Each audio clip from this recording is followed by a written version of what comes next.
That's funny. That's fun.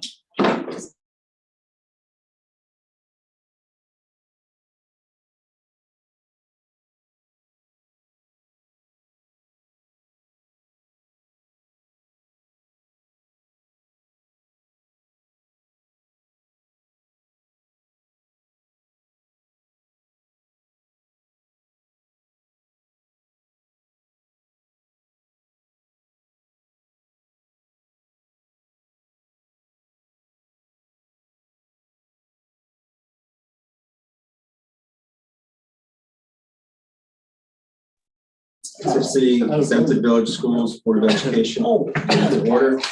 We'll start with the Pledge of Allegiance.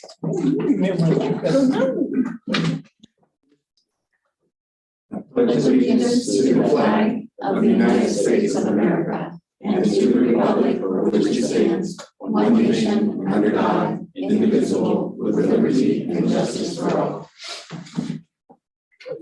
Mrs. Fox, if you could call attendance, please. Amber Brown. Here. Teresa Dunaway. Here. Rick Maines. Here. Simon Patry. Here. Ann Zakor. Here. Okay, we're all present. We have a quorum. We can begin our meeting. Item 1C is approval of the agenda. Is there a motion? I'll move. Motion by Mrs. Zakor. Second. Second by Mrs. Dunaway. Mrs. Zakor, any discussion? No. Mrs. Dunaway, any discussion? I have some things to add to new business. All right. One is I'd like to add an item for outside vendor camps. And there are 5 policies associated with that. Do you want those now or do you want those later? Outside vendor, what? Outside vendor camps, Yeah, if you have the numbers, I'll Sure. type them in. 6460, 3214, 8141, 3139, and 3210. 6460. Yep. 3214. 8141. 3139. 3210. Yes, ma'am. Okay. I'd also like to add the Richley balance. Okay. REUTSHLE. Yeah, REUTSHLE.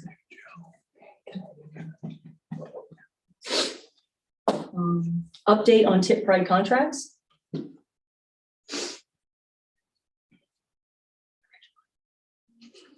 It's only been 4 months. Tipp High School bell schedule change. Simon, were you going to add that? You said you were going to add it, but I didn't see it. Did I miss it? I don't see it. Sometimes I miss things. Okay, yep. That was supposed to be added, so I'll add it. School fees update.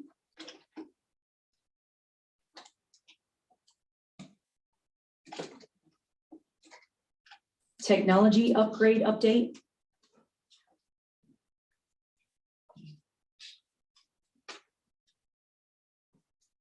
Nevenkovic roof.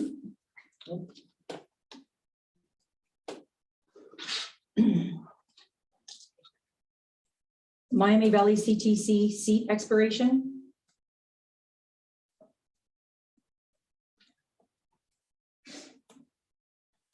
And then I would like to make a motion, but I'll need a second to remove item 9B because we haven't had the contract for barely 24 hours and it should have been handled in a work session, not a board meeting.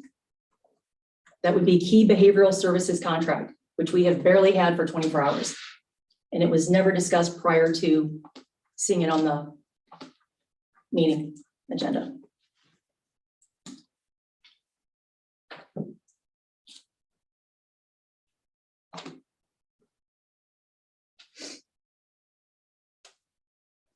Does anybody want a second removing that? Before we do that, Take care of the additions. so are you taking the position you don't need a second for the additions? I don't think I do, no. But I think I do for the removal.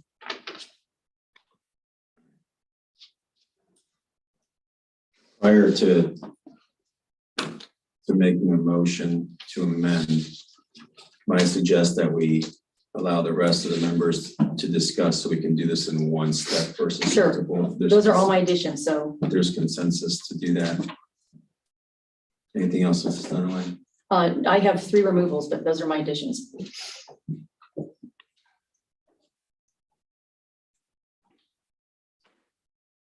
What other removals do you?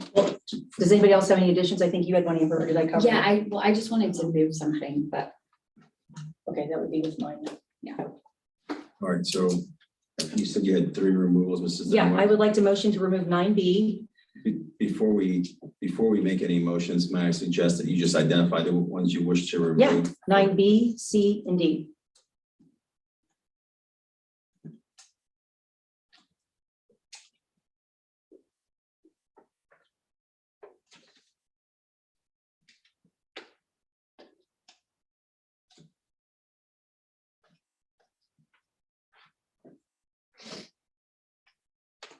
Anything else, Mrs. Dunaway? Nope. All right, is there any other discussion concerning the agenda? Yeah. Mrs. Strong? I was thinking, moving the November meeting date discussion above executive session, so that way when we get out of executive, we can just be done. I'll second. Just- Amber, I'm sorry. We're can still in you- discussion, so Yeah, just- we haven't made a Yeah, motion yet. Amber, Okay. I apologize. Yeah, I just wanted to move November meeting date up 13A, Melanie, 13A. 13A. up in the agenda, so when we finish executive session, we can close that out and then just, She wants 13A in new business instead of Yeah. 13. okay, yeah. That's what I was gonna say, it could be a new business item, Yeah. that's for setting the date. Good catch. Anyone else, anything else, Mrs. Strong? No, that's the only one I have. Mr. Mays? No. I would have an addition on the library board. Oh, yeah.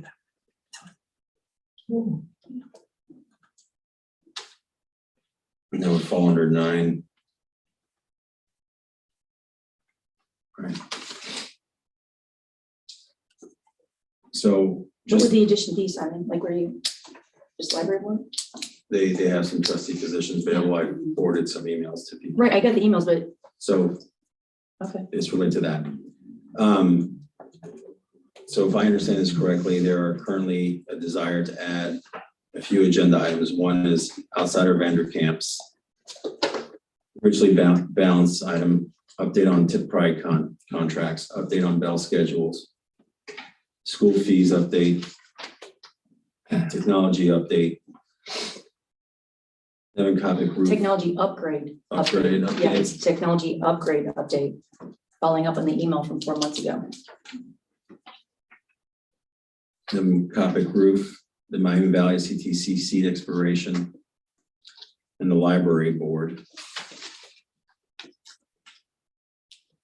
I believe that outsider vendor camps would make sense in new business. Richly balanced would be under old business. The update on tip pride would be old business. The update on bell schedules would be old business. I don't know about that. We've never talked about it. I mean, I don't care. It doesn't matter, but Or we can do 9, you update on it that. doesn't matter. School fees update would be old business. Technology upgrade update would be old business. Yeah, definitely. Devon Copic, definitely old business. Miami Valley CTC seat, New business. new business under 9. And the November date would be under new business, and library board would be new business. So I think it would make sense, just not reviewing Robert's rules. I think it'd be safe just to, I would move to second I would move to amend, I would suggest that we move to amend to do the additions and then move to the removal after that. And so with that thought process being said, I would move to add under items 9, outsider vendor camps, which would become 9F. The Miami Valley CTC seat expiration would become 9G.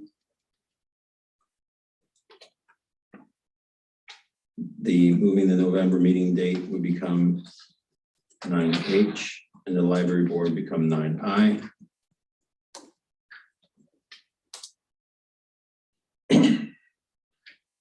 Under item 7,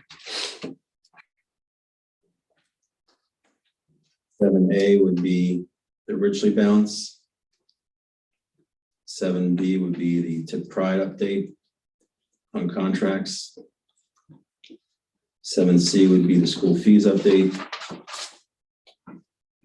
7D would be the technology upgrade update.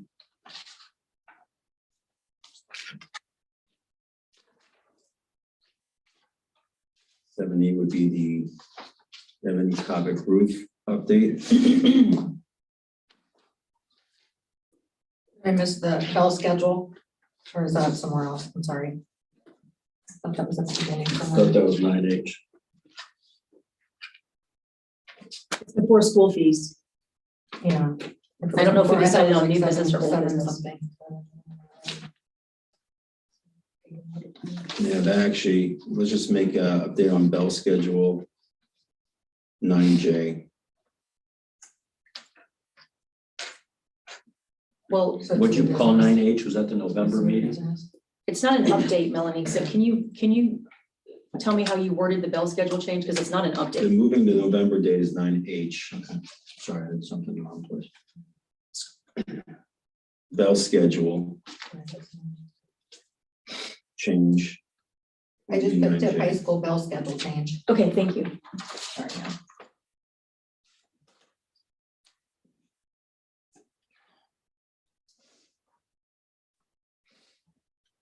So currently, I would, right now we'll see several motions until I clean it up and Yeah. make the one that we're gonna. That's fine. Well, no, Mine there's to gonna be mine. I one didn't- mo- Although the original Teresa, I didn't have a seconded on your Mrs. Fox. large one. Mrs. Fox. Yeah.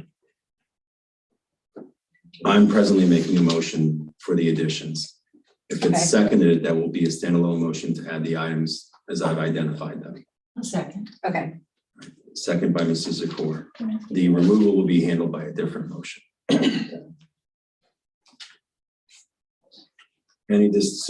Motion to amend for the additions to the agenda made by Patrick and seconded by Mrs. Zakor as just previously stated.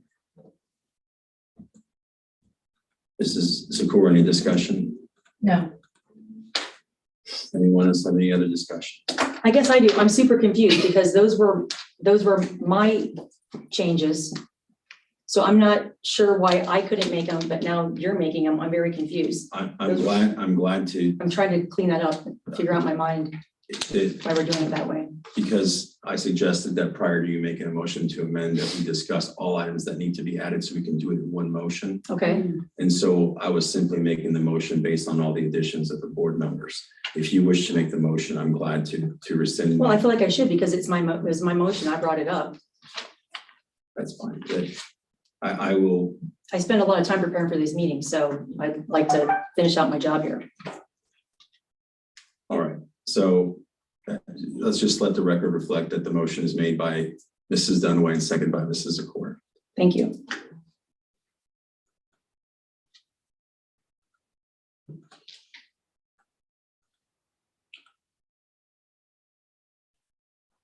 Mrs. Dunaway, any other discussion Um, on the additions? no, Mrs. Zakor, any discussion on the additions? No. Any other board members have any discussions related to the additions? No. All right. Mrs. Fox, if you could call the vote for the motion to amend the agenda for the additions.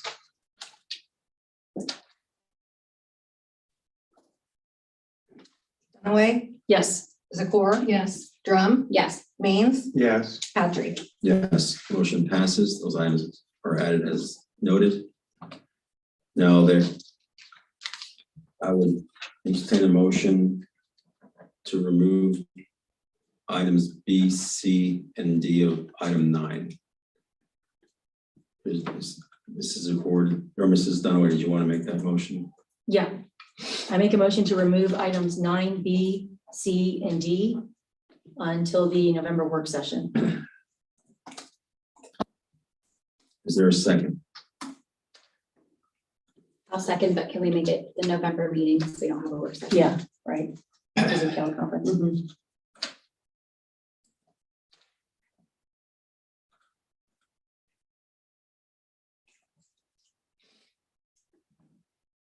There's presently a motion to remove items 9B, C, and D of the agenda until the November meeting. Mrs. Dunaway, any discussion related to the removal of the items?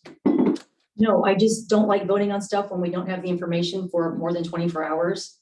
And due to the executive sessions tonight, I don't want to be here until midnight because I don't think that gives executive session the attention that it needs. So that'd be my reason. Mrs. Drummond, any discussion? No. Any other board members for discussion?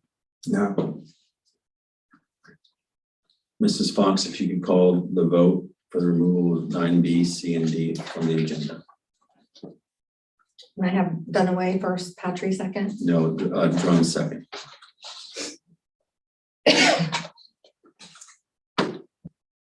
Dunaway, Yes, Drum, Yes. Means, Yes. Patry, Yes, Zakor. Yes. motion passes. Items 9B, C, and D are removed from the agenda. Next item is committee reports. Item 2A, MVCTC meeting minutes. Mr. Raines. Okay, we met September 13th, and there were several hiring things that we did in terms of teachers and staff.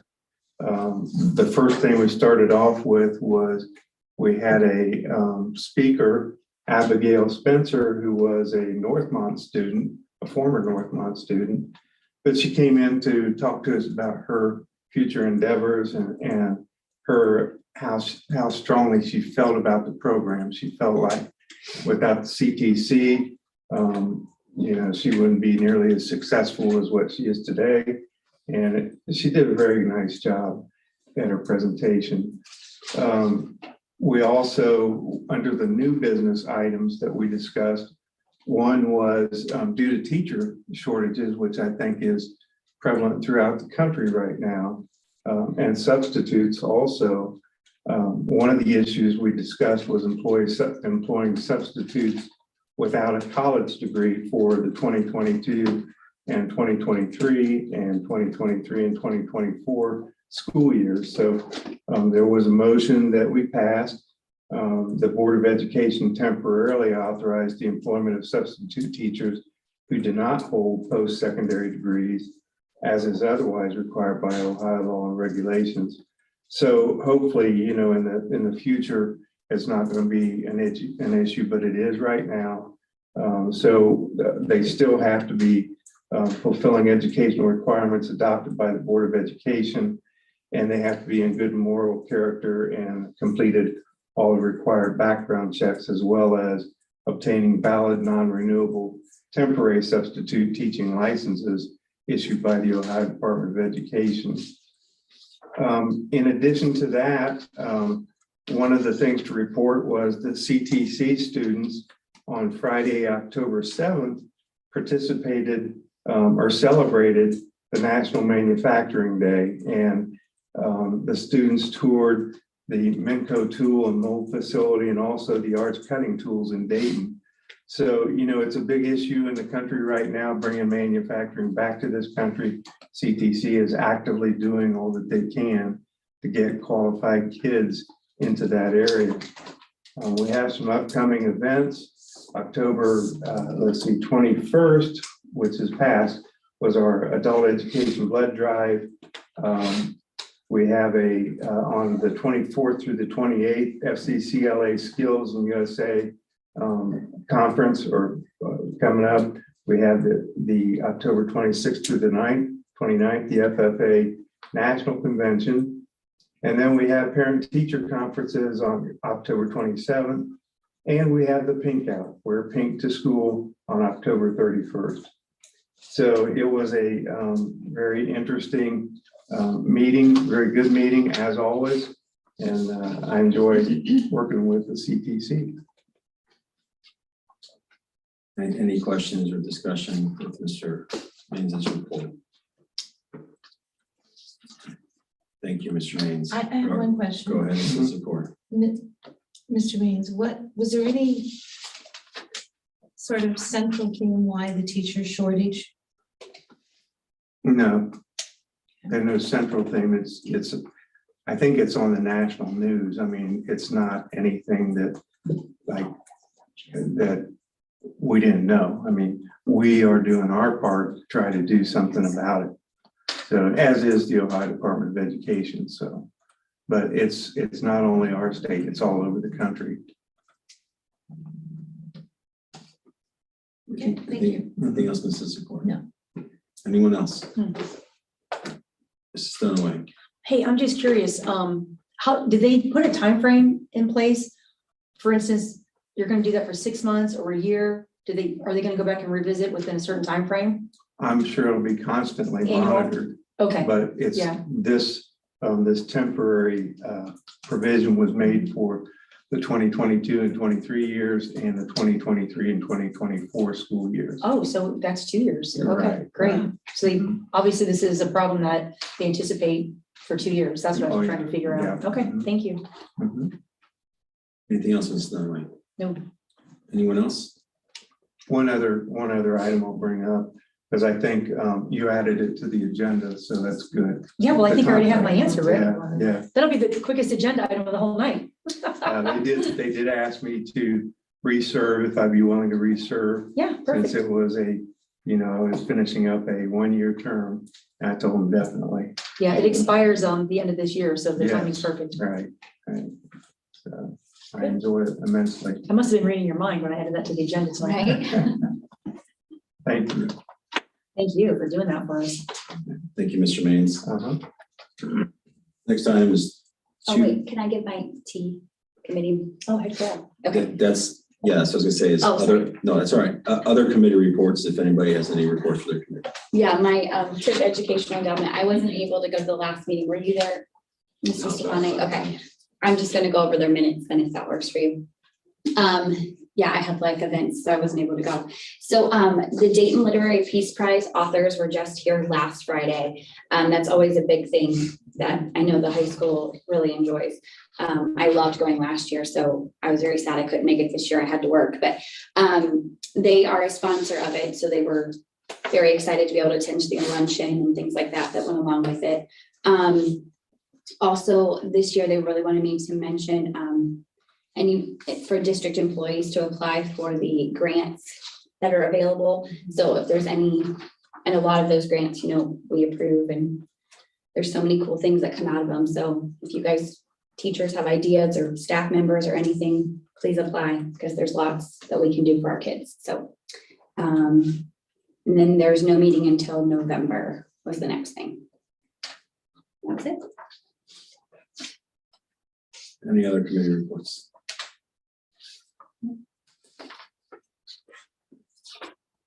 Next item is superintendent comments. 3, Mr. Stefanik. Just one quick comment, and then I'll give the rest of my time to the board agenda. Pleased to announce that after the board decided on an architect at the last meeting, we were able to schedule the initial meeting for this coming Friday. And so Ms. Hagan, Ms. Fox, and I will be meeting with representatives from Garmin Miller to start our process. So once we finish that meeting, we'll update the board on plans and draft contracts.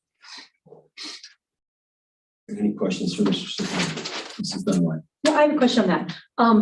So we got your weekly board update, and in there you mentioned at your superintendent meeting, which I think there were 9 attendees, they kind of came up with an idea. I'll just call it like a master facilities plan or building configuration, we'll just say. I'm just curious, how did they come up with that? That was a pretty detailed plan for 9 people to come up with in 30 minutes. Well, actually, it was 2 groups, one group of 5, one group of 4, and they were just given some discussion starter type Okay. questions, anything about facilities, sites, types of buildings, grade configurations, whatever. And they just talked for about an hour and 15 minutes at the 2 tables. And then they reported out and they found the common areas that Okay. they had between the two tables. And that's what they came up with. Again, we had, we have five scenarios that came out of the facilities committee, and we just said, what would you like to know about the facilities? What would you like to talk about at facilities, just as a kind of an input group? And that's what they came up with. So we just shared it out. But that's the kind of discussions that I foresee coming in the future with the architects facilitating. Those with different groups, community groups, staff groups, the board, anybody and everybody, to see where we can get as many ideas as possible to move forward. It was just interesting to me because that is the exact plan that the previous board had proposed. So I just thought that was really ironic because I always loved that plan. So then my second question would be Garmin Miller, which, I'm super happy to have them on board. My question is, what exactly is their role? Is it their role to come to us and say, here's what we see for your district? Because I'm perfectly fine with that. Or do we have our focus groups and then we take our idea to them? Well, I'm just confused on which path we're taking. well, my experiences have been the focus group idea, but the focus groups are facilitated by the architect. Okay, So they're in the room with school personnel and the community and staff, and then they direct an activity to try to get input about Okay. possible needs of the district. My understanding is that the architect is supposed to meet the needs of the district that they're serving. And so that's the kind of discussion we'll have on Friday, how we set that up. I just, because I value them and their reputation, I want to make sure that they have a voice. Of course, we need to work in conjunction with the community, but they are the experts and they do this every day. We don't. And we've been doing this for so long. We need new facilities. This needs to be a one and done, meaning we need to get the plan, get everybody's buy-in and get it to pass the first time. Amen. And I feel like Garmin has a big voice to bring to the table because we've been fighting about this for way too long. Mhm. And so sometimes you need that eye from the outside to come in and say, hang on, did you think of this? And everyone goes, oh my gosh, no, but thank you for your candor. Okay, thank you. Yeah, and again, my experience in the past has been all these ideas come from all over, community staff, board, district administration, wherever. Okay, And then the Garmin Millers of the world, they look at all that information and they go, if you want this, then this idea doesn't fit. If perfect. you want this idea doesn't fit, and they work all that information together into a workable plan. I just don't want them to be afraid to tell us Oh, what no. they, okay, No, Awesome. we're really gonna lean on them. okay, thank you. Yeah. Anyone else? And Mr. Stefan, if you can confirm and correct, it's my understanding based on their presentation and materials they've provided us in the board, is that they will, I think, engage the community in like 2 or 3 discussions related to kind of planning and trying to figure that out. If my memory serves me correct, at least that many. Yeah, and so that I guess what you were doing is kind of a preliminary review. Okay. Yeah, just kind of, just like brainstorming with different groups and seeing what's out there.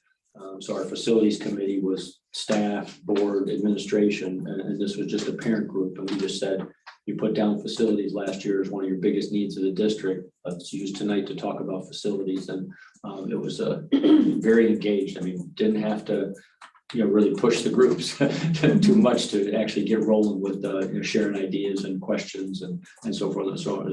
There was a lot of energy in the room. So can I just- Go ahead, Mrs. Sikora.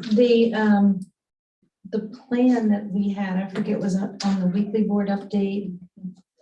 Okay, K3. K3. Just That- ideas, pre-K to 3. because that was 4, 5, something 4, 6, new for 7, 8, me, and I 12. think. I was on the Mrs. board when we came up with that plan the first Yeah, I time. think you And then were we did house. instrumental in getting that. So that was back around 16, 17. Yeah, we looked at Early it. on. And then all of a sudden we switched gears, like a light switch, and did House Bill 153, where we added air conditioning to LT Ball in the middle school. So it went, but it was close. Oh, it was part of that? Yeah, we That came up plan, with that. okay. that So it is- wasn't the one that went to the LT ball wraparound? It was before No, that? right. It Okay. didn't make it, for whatever reason, but So I just thought that was an interesting configuration. It was. I thought it, and it was for me, not for you. Yeah, sure. But for me, it was a fresh, sort of design of grades. Then we could sell this space because this building would be at LT Ball. But I like this, I like the fact that it removed 2 grade levels from that traffic back Right. up there. Right. And I like the fact that it brings the building total down to 3 academia buildings. That's the best. That was the piece that was most refreshing, was that it actually, took it down to 3, and from talking to OFCC, they have us somewhere between a 2 and a 3 building district, in their calculations, and so, going from 5 to 3 was a significant idea. So it's like thinking out of the box, but not like totally. I mean, there's a lot of, Still touching the box. yeah, but there was one thing though, just quick on the LT Ball facility. I wasn't quite sure what, because I keep hearing about gymnasium space. So what would you do with that? Keep it. That can all be part of the discussion. You keep the resources you have and use them to the best of your Or keep ability. part of it well, but then Yeah. you get back to that maintaining buildings again, so the whole, Well, yeah, well, the idea that was brought on in that was that the LT Ball building, that they thought was big enough to handle the operation from this office, Mhm. handle the maintenance department and transportation, all right there. Oh, okay. And so if those offices are in what are now classroom spaces and or the office space, Mhm. the gym would still be there. Yeah. And so people Right. could still use it like just like a multi-purpose Great. facility. Plus, I think that the availability of conferencing for various Mhm. segments of the district, not just this office, but for staff and whatever, makes it pretty Sure. enticing as well, and in a secure environment. Yes. It's interesting. Yeah, it was interesting, the ideas that came out, and people that weren't part of any facilities discussions, they didn't draw off of old plans, stuff, they just kind of thought, and that's what they came up with. So what's the next step for, not saying that that's going to be the plan, but including that configuration? Mhm. Is it, Oh, it's included.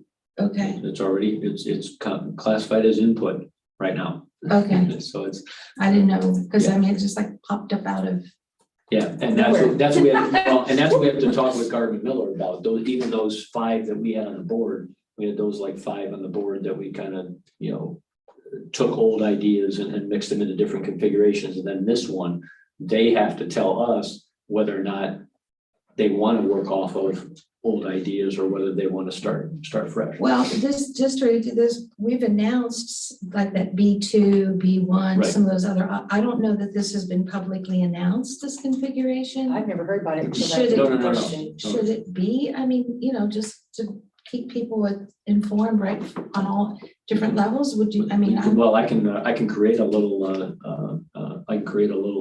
I don't think there should A be, little chart. I don't think there should be mystery here, and so if this popped up, then I think. Put it on the website. The yeah, sooner that's what I'm you saying. get, Just add it to the other ones and then just put it doesn't out mean there. it's gonna be the one, but it's on the table now as another, and I think that will generate a lot of feedback, comments, positive, negative. I think it belongs in the hands of the people to weigh in on that. It feels transparent and respectful to let them know as soon as we Right. know. Right.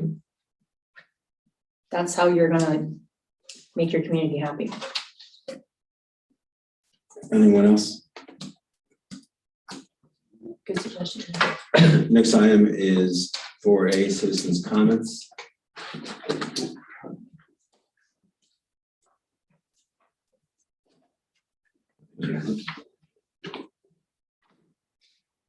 First individual is Mr. Larry Jordan. My concern is on facilities. In the statement of work with your contractor architect, Garmin Miller, have they been given an open hand to consider what is best for the district?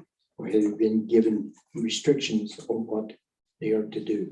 Statement of work defines what they're supposed to do. Okay.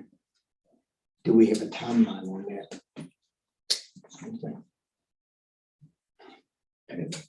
I could ask Mr. Patrick, if you want me to answer those questions or just use it as comments.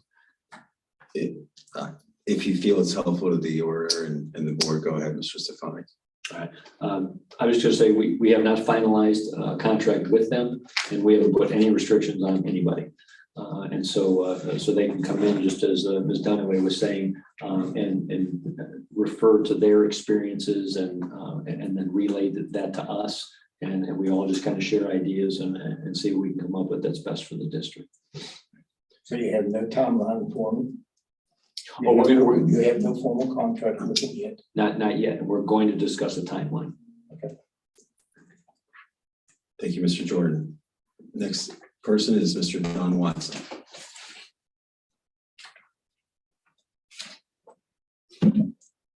Don Watson, 335 West State Route 571, Tipp City, Ohio.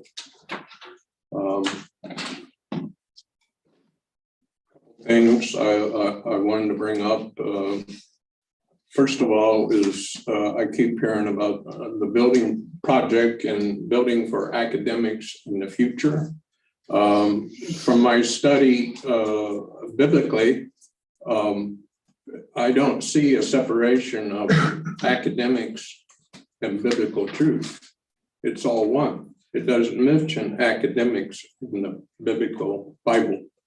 So I don't know why we're separating it. I read the Constitution. It doesn't separate what we call in the modern day church and state.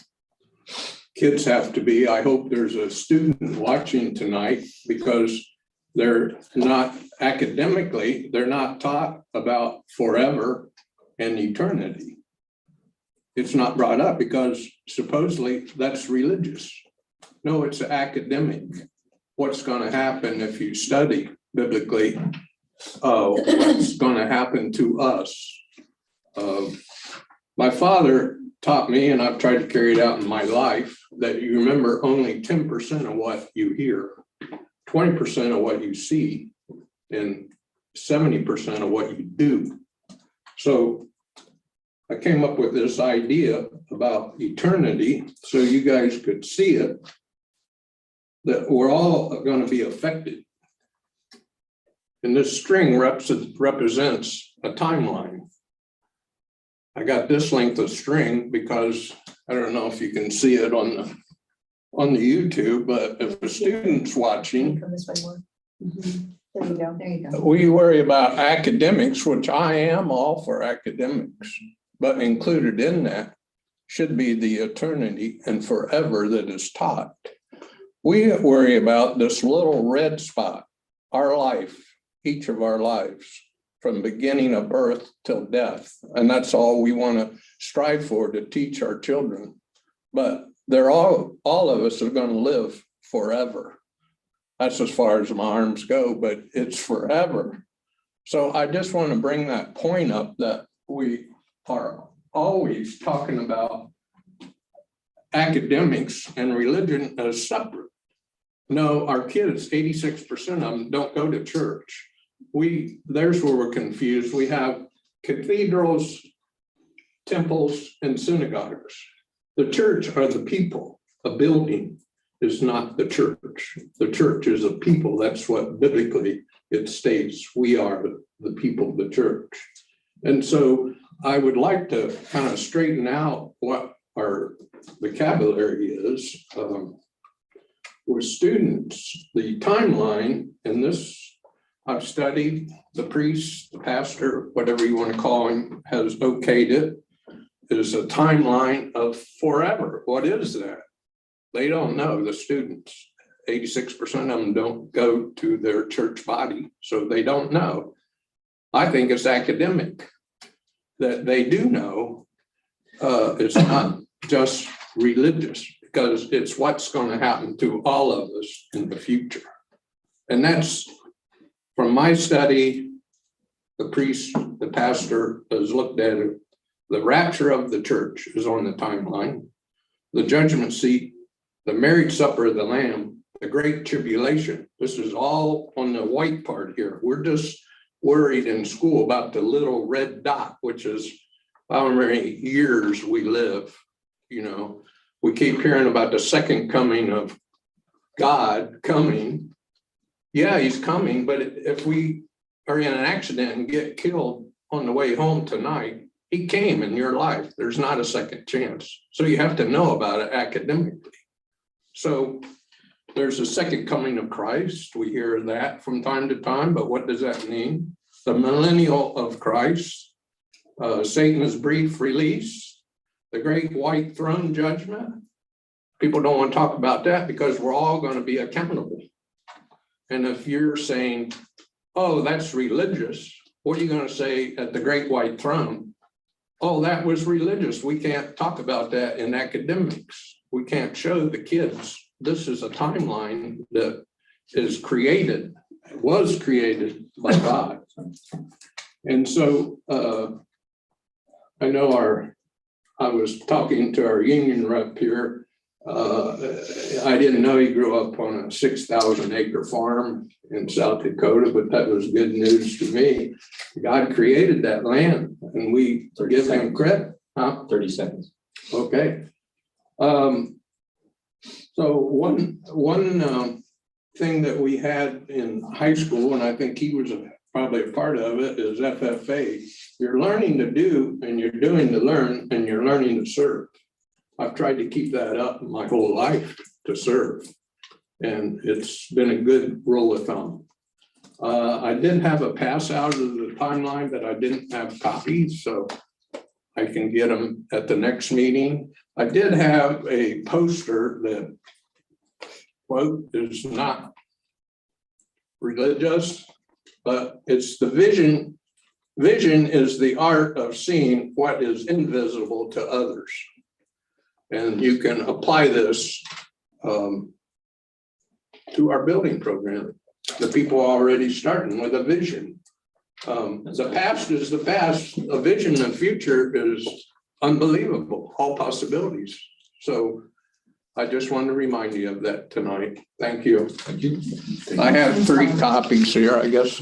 Lady, you go first. Yeah. Should I raise it up? I'm sorry. Oh, sorry. Oh, thank you. Those are nice copies. Thank you, Mr. Watson. That concludes our citizens' comments. Mr. Stefanik, if you could. I'm good. I'm just listening. Okay. Just- Thank I'm you. just I thought you were at the learning. podium. Thank you. If you could place that up there for the closing session, Mr. Stefanik, please. Yeah, I'm learning. Feel free to speak. You can speak at the end if you change your mind. Okay, thank you. Make sure we didn't take it out. Next item is Section 10. item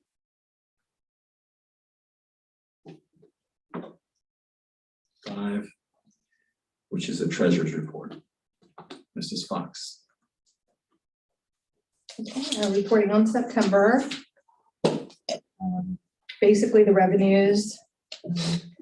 This year, we did not receive tax rollbacks, excuse me, from Ohio Department of Education in September. So those will be coming, came into the bank in October. So that's really the only difference there in the unrestricted grants bin. I did see it's a pretty good amount, so we should exceed revenues in the last 2 years based on that deposit. Expenses, overall, we did have 3 payrolls this September. Past 2 years, we've had 2 payrolls because of the calendar. And the other expenditures are pretty much in line with the last few years. Actually, when I compare it, it's a little bit lower than last year, which is good on our expenses. And health claims did come down a little bit in September, so that's always a good thing to see. The fund is, we're hopefully, if we can maintain our premiums throughout the year and keep everybody healthy, then we should be in pretty good shape if our claims maybe dip down just a little as the school year progresses, which is a typical trend that we see. I think that's all I have to report for September, unless you have any questions for me. Are there any questions for Mrs. Fox?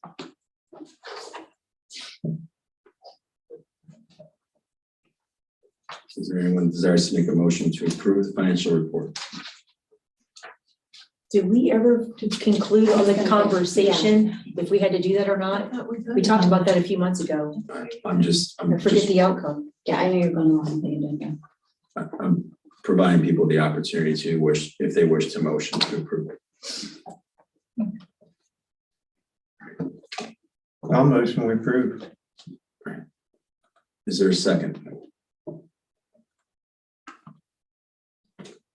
I'll second, Rick. All right, Mrs. Dunaway, or motion by Mr. Maines, second by Mrs. Dunaway. Taking the CTC. That's perfect. Any discussion? Mrs. Zakor? I thought too, we already voted on this as a board, that we Can't, based on our So, legal. our meetings are so long, I can't remember everything. We talked about it twice. It's come up at 2 meetings for sure. I thought we had a formal vote. Am I wrong on that? I'm looking. I don't even remember what month that was. It must have been the June work session, No, Mr. that Stefano. that was much more recent, I believe. I did follow up with the attorney. I think I mentioned the last board meeting, if I'm not mistaken, that it was not in policy, that it was a mandate for our It's not board to required. take It's not action. statute. But it was definitely highly recommended to present this information Absolutely.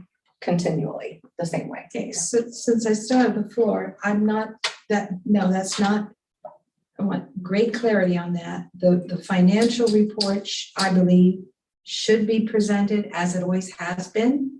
There should be a question and answer session as there always has been.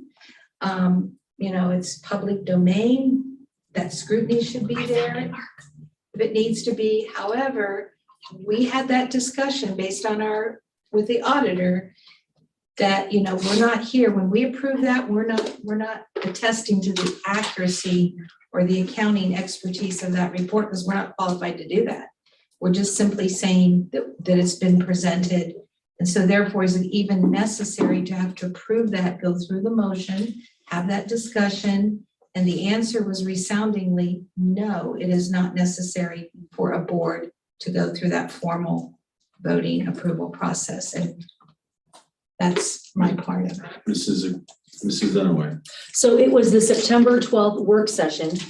Recommend to authorize Mrs. Fox to seek legal opinion from legal counsel to approve or disapprove monthly financial statements. Motion by Zakor, second by Patry, and it was all 5 of us agreed. So did you We did. ever follow up on that? Yes. And I Okay. shared it. Was it on the last board? I could have. It had to have been on the monthly board report. I did too, Mr. made a Savani. comment, Let me I keep think we looking. voted on that. but if I didn't, So then let me check. I didn't send a written email to the board, I will say. So I think I made a comment at the meeting. So, I've got September 26th, Mr. Just Stefani. Is it referring a to different policy meeting? that it wasn't. so Mike, made. as a point of clarification, I could be wrong in my recollection. My recollection is that we were advised as reflected by members and Mrs. Fox, that there is no requirement. I don't recall a vote dispensing with that. There's And so understanding our legal obligations, fiduciary duties apply regardless of whether we approve it. And that traditionally we have approved it. My thought was to provide members an opportunity, if they so desire, to make a motion to approve it, and if they don't, then not to. And then after that, procedurally, any member is free to abstain from approving it, as I've done consistently for my time here. And so right now, though, procedurally, and unless someone can show me something that it's possible I don't remember, that we voted on that. We did not vote. And so there is presently a motion that's been made by Mr. Maines, a second by Mrs. Dunaway, to approve it. Members are not required to approve and can abstain based on the fact that not legally required to approve it. So any further discussion? My further discussion would be if Mr. Stefanik or Mrs. Fox can just, and you have nothing else to do, yeah, just see if in fact we, We did not. I just checked all the meetings after that and we did not. We've never officially voted on it. I just went through all of the meetings past that work session. There's no vote. Excuse me. If you Mr. found it, I'm gonna be Supply. very mad, because I went through all these meetings just No, right I now. went off the agenda and I went to the minutes. And so in the minutes of You missed several too. September 26th, the minutes of September 26th, Okay, I checked. during the treasurer's report, Ooh. the board heard the monthly report. And then it says, Mrs. Fox states she did get with our board attorney and we are not obligated to vote on the monthly financial statement. Is advised to review the financials and no vote would be taken. And so it says final resolution, motion carried. And so it sounds like the motion was for that. No, that wasn't the motion. The motion was to vote on the monthly. No, that financials? was just discussion. Okay. The motion was just regular, but I mean, I don't know what you all feel, but I mean, if you want to make that motion tonight. Yeah. This is the board. Just to It's up clean to it you up. guys how you want to handle that, to change it. I don't know. Right. What do you think? Hey, Mrs. Fox. I think Mrs. Zakor, you had the floor. I think Mrs. Drum has requested to speak as well, No, go ahead. but did you have anything left? All right, Mrs. Drum. Okay, so I think I asked this last time. What do we have to do to, so is it in our policy that, in our policies, Yeah, that we have to vote on it? Yeah. Because if we don't, then can we just make it that we don't anymore? Because It's not in our I just want it to be run through and then we just Yeah. move past it. Right. Or ask questions about it, but you know what I mean? Like, So do we have to do something with this, Simon? my recollection is that no motion was made to dispense with future votes on the treasurer's report. We were, based on my recollection, provided legal advice that there is no legal requirement to approve the treasurer's report. That we are still, however, have a fiduciary responsibility to review the financials, understand them, ask questions as needed. Mhm. And beyond that, nothing was done. And so we all, I think, understand that and it's on our agenda. And because we've historically moved to approve it, that's why I phrase it the way I do. Are there any members that desire to move to approve? Mr. Maines desired to approve. That was seconded by Mrs. Dunaway. So right now, presently, before this board, there is a motion to approve the financial report. There's no legal. And so procedurally, that is what we are on now. Mr. Maines. Yes, I made the motion so that we could get this meeting going, just get it done with instead of end up in all this discussion here. weeds. As far as future, I just assume we get the treasurer's report and that we don't vote on it. But the technicality of whether we voted on, not voting or whatever, I mean, let's just get it on, it's just, Rick's rules. yeah. I wanted to get this motion done so we could carry on with the rest of the meeting. So if we could go ahead and vote on that and then make a motion not to do it in the future, that would be great. Sure. All right, my discussion item to what Mr. Maines just stated would be is that I would suggest that the board do not take any formal action to prevent future boards or this board from moving to approve or disapprove of a financial report. If a board member feels a desire to move to approve, they can. If no motion is made, we just move on. Okay. And so that would be my suggestion. But presently, so procedurally, there is nothing requiring us to do that. That's why I phrase it, if you desire. If no motion is made, we move on to the next agenda item, so long as there's no other discussion. And so right now, presently before this board is the motion to approve made by Mr. Maines and second by Mrs. Dunaway. Is there any further discussion related to that approval? You had a question, didn't you? Yeah, I just had a question. So I guess I'm a rule follower, and so it says recommended action, so I'm gonna do what it recommends. But just for clarity, Mhm. the fact that an agenda has a recommended action is not a rule. Okay, It's a recommended action. thank you. There is no Appreciate it. legal requirement Now to I feel follow like I that don't have to. recommend. Thank you. Yeah, if I can make it clear. Yeah, When, yeah, it's your section. Mark and I are building the agenda. My little areas there. That Word doc Mrs. Fox, system you're- discussion or. Mrs. Fox.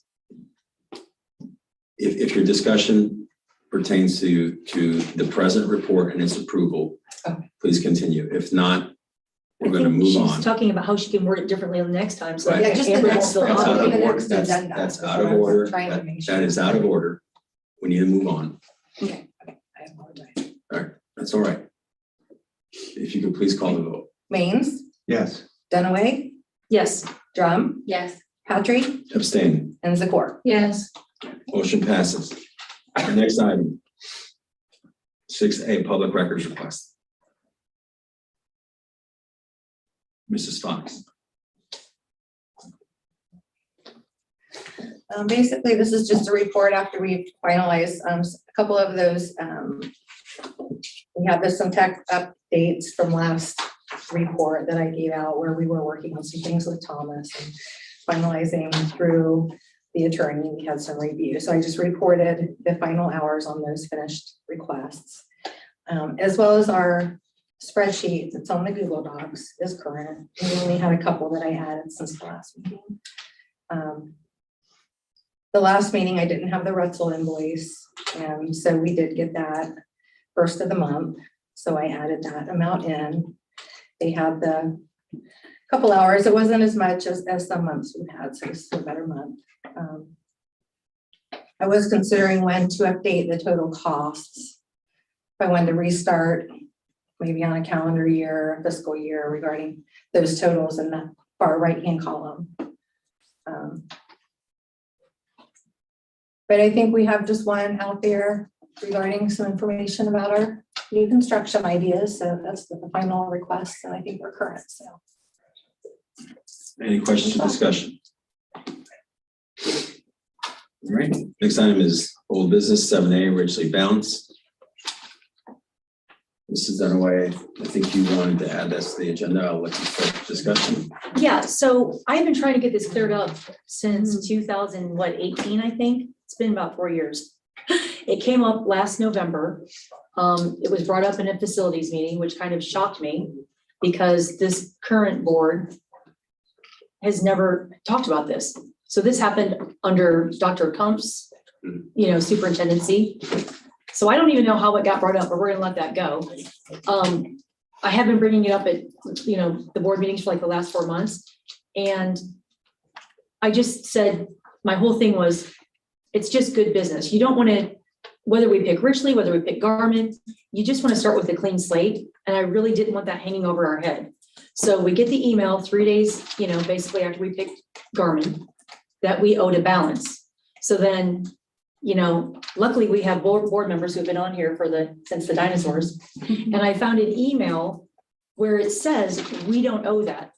So I want to talk about tonight, we've already spent taxpayer money to reach out to legal 3 or 4 years ago about this balance. And it was decided that we don't owe the $31,000. So when I saw the email come back up, I thought to myself, well, now hang on a minute. It's already been decided by everybody that we don't owe that balance. So I just want to ask you where we stand on that. Are we standing on that we don't owe it? I don't want to go down this rabbit hole where we're spending 6 more hours of legal counsel's time when we've already done that and we already have the email stating we don't owe the money. So I want clarification from you.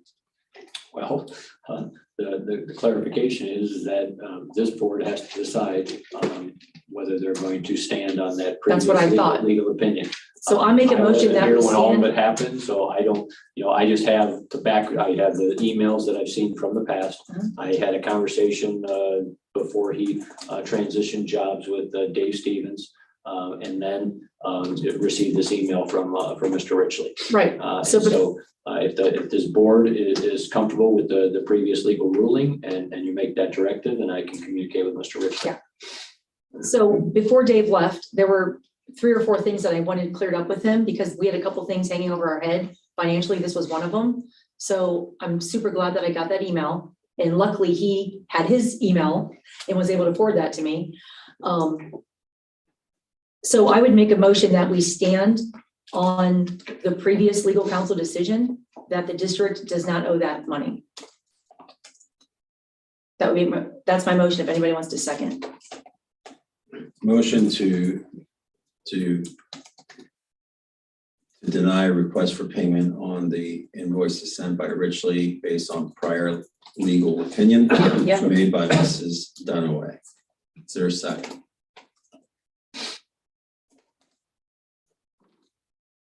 I'll second it for discussions. Motion is seconded by Mrs. Zakor. Mrs. Dunaway, did you have any further discussion? No, the email says everything. It's clear as a bell. And if it has to go further, then we'll get a letter from them and then we'll get the attorneys involved. But it's already been hammered out. And I don't think we should spend any more taxpayer money on this or time as the board discussing it. It's been 4 years since we got the invoice, not since we did the work.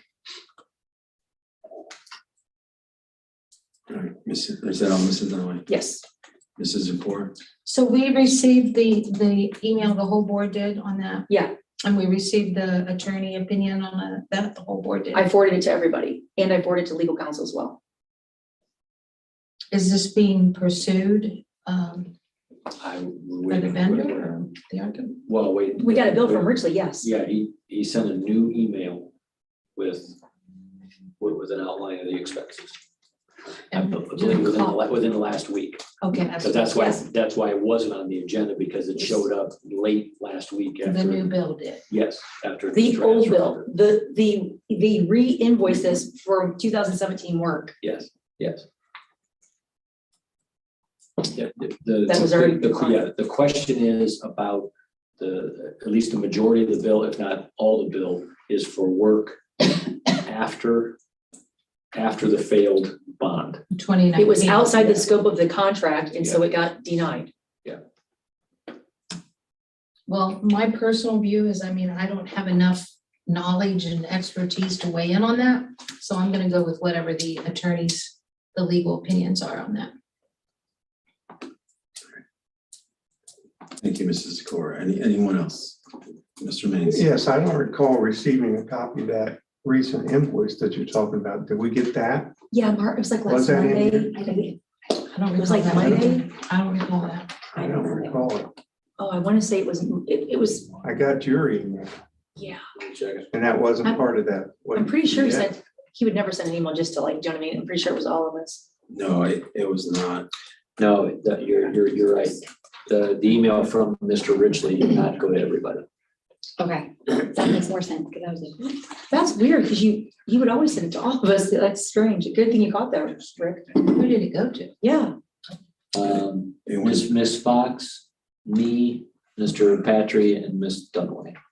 Oh, because there was an email chain from last November when we were trying to clear that Oh, up. yeah. So I bet that's what happened. And I just assumed everybody got it because he sends like that to all of us typically. So it was an ongoing issue from last November. Okay, well, following up on my question, I guess, you know, I feel like I'm in the dark on this Yeah, thing. because you didn't get it, sure. We are in the right. So I would prefer that we had time to look at Yeah, that makes facts, sense. because especially Amber and I weren't even on the board. I apologize, Rick. I thought you got that email, No, so your no. comment I didn't makes get sense. Okay. I didn't get that. Will you send that, Mark, to everybody? I already have it. No. Simon and I already have it, Thank you. but I- and Rick and, Oh, sweet, I see it. I've just forwarded it to everybody. okay, Oh, thank you. I was just kidding. So do we want to move this, So because I didn't know that 3 board members didn't receive it, we can move it to the work, yeah, we can just move this to the work session. before we do that, I want to give everybody an opportunity to say anything they'd like. Mrs. Drummond, or Mr. Mays, did you have anything else? No, that's it. Mrs. Drummond, did you have anything else? I just echo what they're saying, and I think tabling it's a good idea. And from my perspective, when this came across our email, I know that Mr. Stefanik is aware of Mr. Stevens' email. That was, we had forwarded that. We had discussed it a few meetings prior to that. And because I went to him, my thought was let him address it. And if he feels that it needs to be approved by the board, at that point, he would bring it to us. I'm not sure whether we truly need to be, because we have to approve its payment.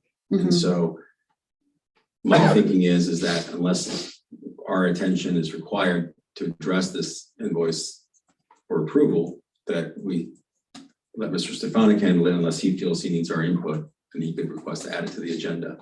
But I'm also happy to to entertain any motion to table this item to the next meeting if that's the desire of the board. All right, Mrs. Zakor. Yeah, so here we are back to a dialogue that no individual member acts alone. And that became a very hot topic circulated to this district, to this community for various reasons.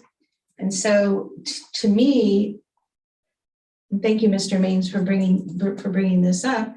There's no board member on here that should be in the dark because an email was not forwarded to the entire group. That's inexcusable. There's no justification for that. It's simply a click, or you put a group code, whatever. It's real easy to do. And if it becomes a habit in doing that, because we are all entitled to that information, if it becomes a habit, then you don't forget. You don't think, oh, who did I do that? Or who did I send that to? Or did I? No, you just send it out to the board. So that's the thing I want to say, the caveat in all this. We shouldn't have been in the dark in the first place, because it should be a very routine function of sending it out to the entire board. And I hope that doesn't happen again. It should not happen again. There's no real reason for it to happen again. So, Ms. Dunaway. Yeah, I just wanted to follow up on your comment, Simon. I just want to be very clear that I am not comfortable spending taxpayer money on this when we've already spent taxpayer money on this. So I guess I would be saying to Mr. Stefanik, if we're not going to stand by the original legal counsel decision, which we've already spent money on, can we make it a board decision to re-engage legal again or not? I don't want this to be a back and forth, and then we've got 8 hours, $4,000 later when we've already paid for this once. The answer is yes or no. We're either paying the old invoice or we're not. It's very simple. We don't need to spend thousands of more dollars to re-engage this old invoice. That makes no sense to me. Thank you. Just clarification purposes, this email was addressed to Mr. Stefanik. I did not notice that Mr. Maines and Mrs. Zakor and Mrs. Drum had not been copied.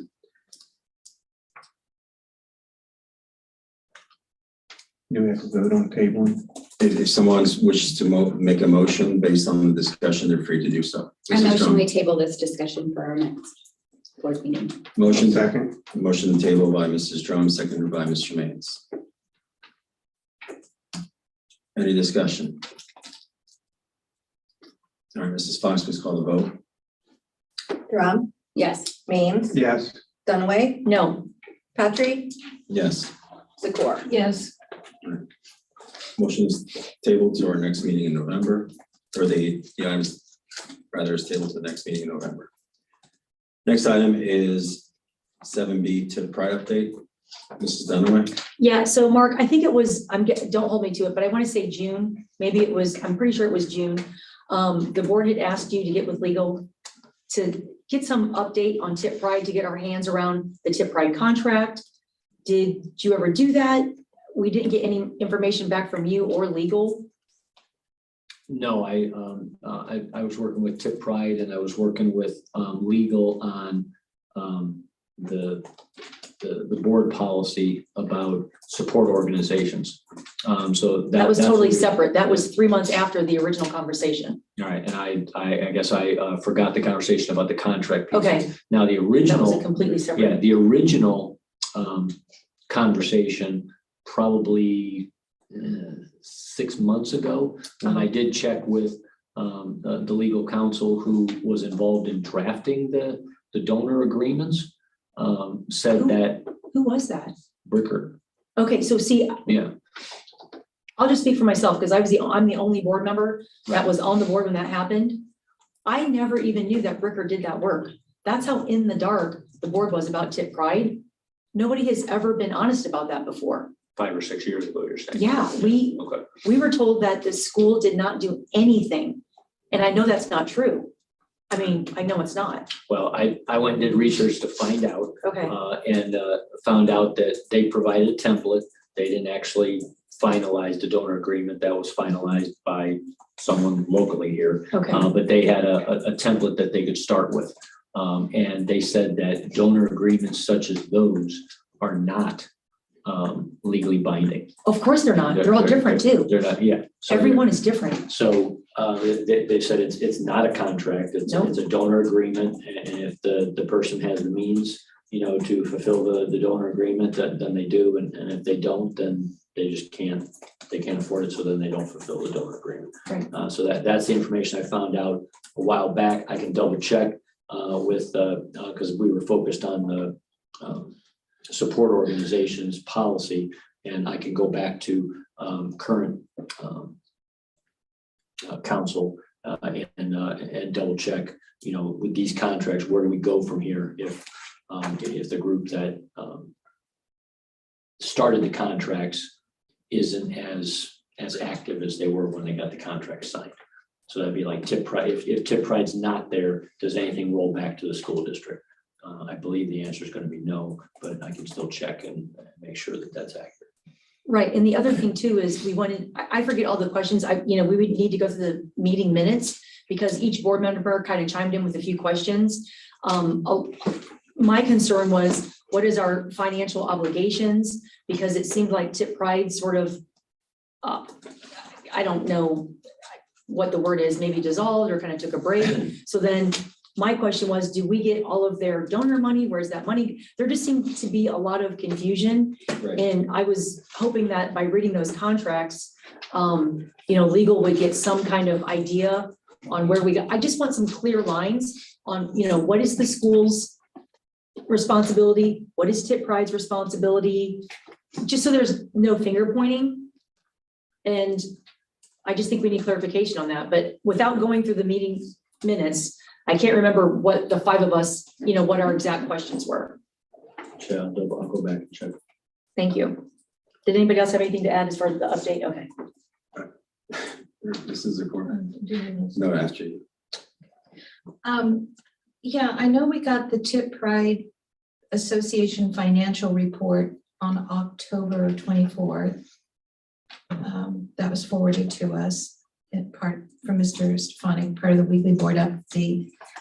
But I'm having confusion about, well, a lot of things, but honestly, I keep hearing about this loan that they took out and that they're paying the money they raise. If I understand this correctly, I don't want to misquote, the money that they raise currently or very recently goes to pay the interest of that loan. Yes.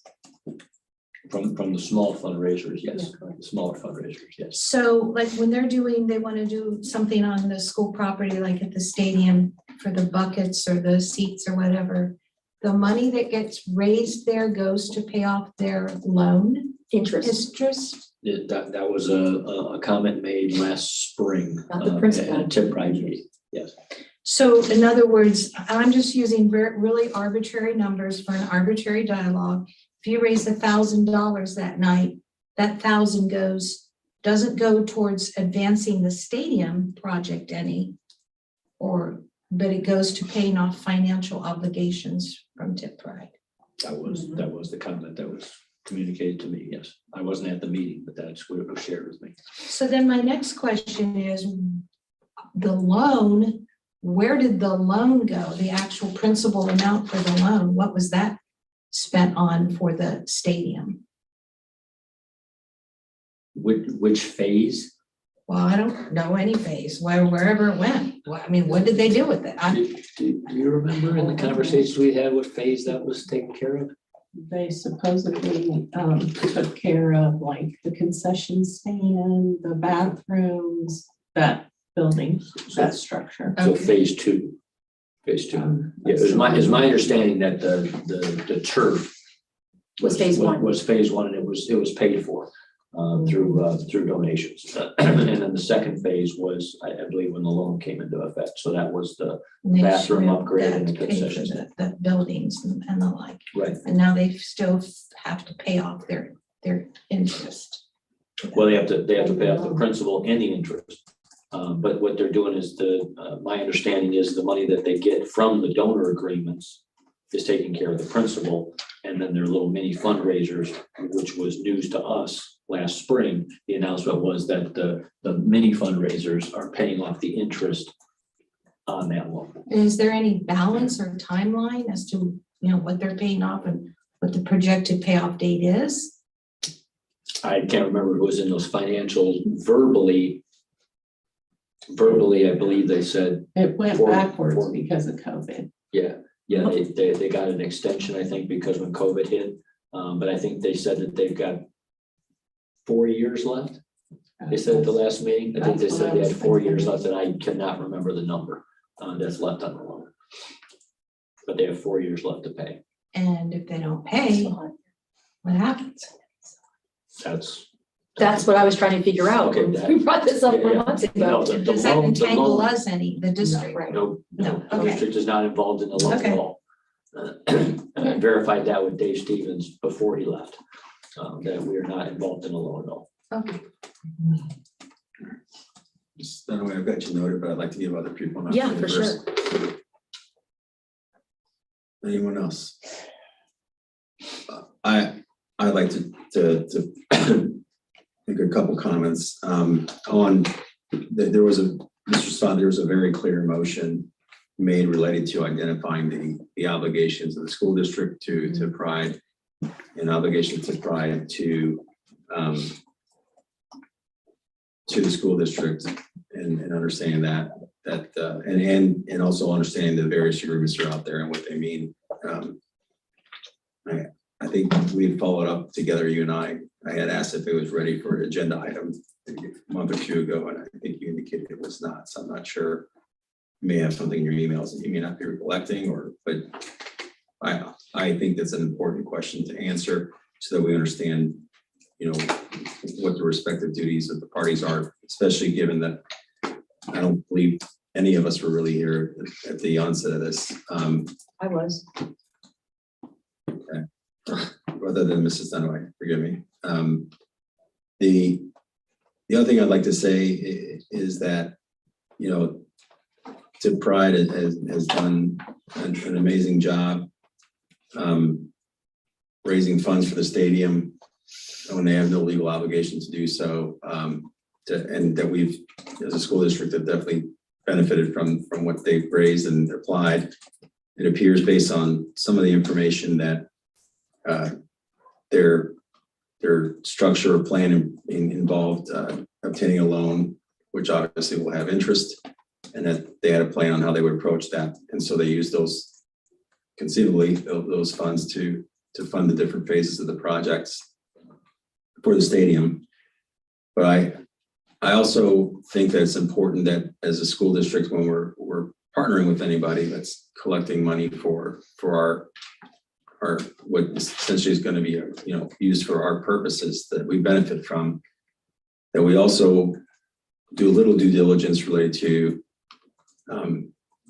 understanding where the money went and what it was spent on, so that we have a good sense of comfort that we know what's been spent so far and what they've done. I think primarily it's just to compliment them and thank them for what they've done, but also not necessarily present here, but so that we know that it's gone to where it needed to go.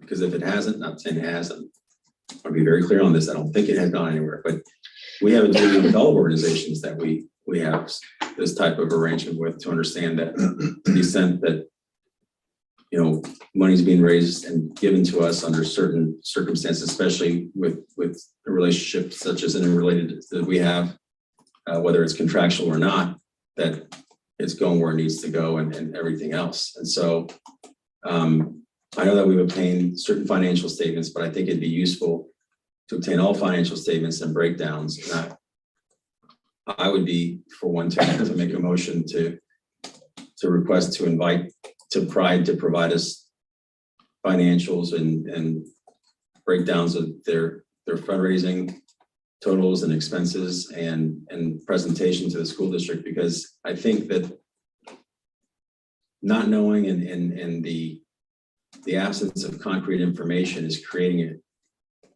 a negative image, which I don't believe based on what I understand, is warranted. And so I think it'd be very useful to the school district and to Pride and the goals that we both share to have that information presented to us. And so I would certainly entertain that type of motion that would invite Tipp Pride to come and present all income and expenses that they've had in their current outstanding balances. I understand they have no legal obligation to do that for us, but if they're going to partner with us on our policies, we have obligations to receive financial statements and things of that nature and understand those. And it's my understanding that they've started to comply with that.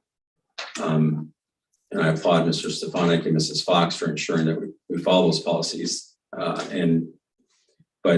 we need to get that information, is my feeling.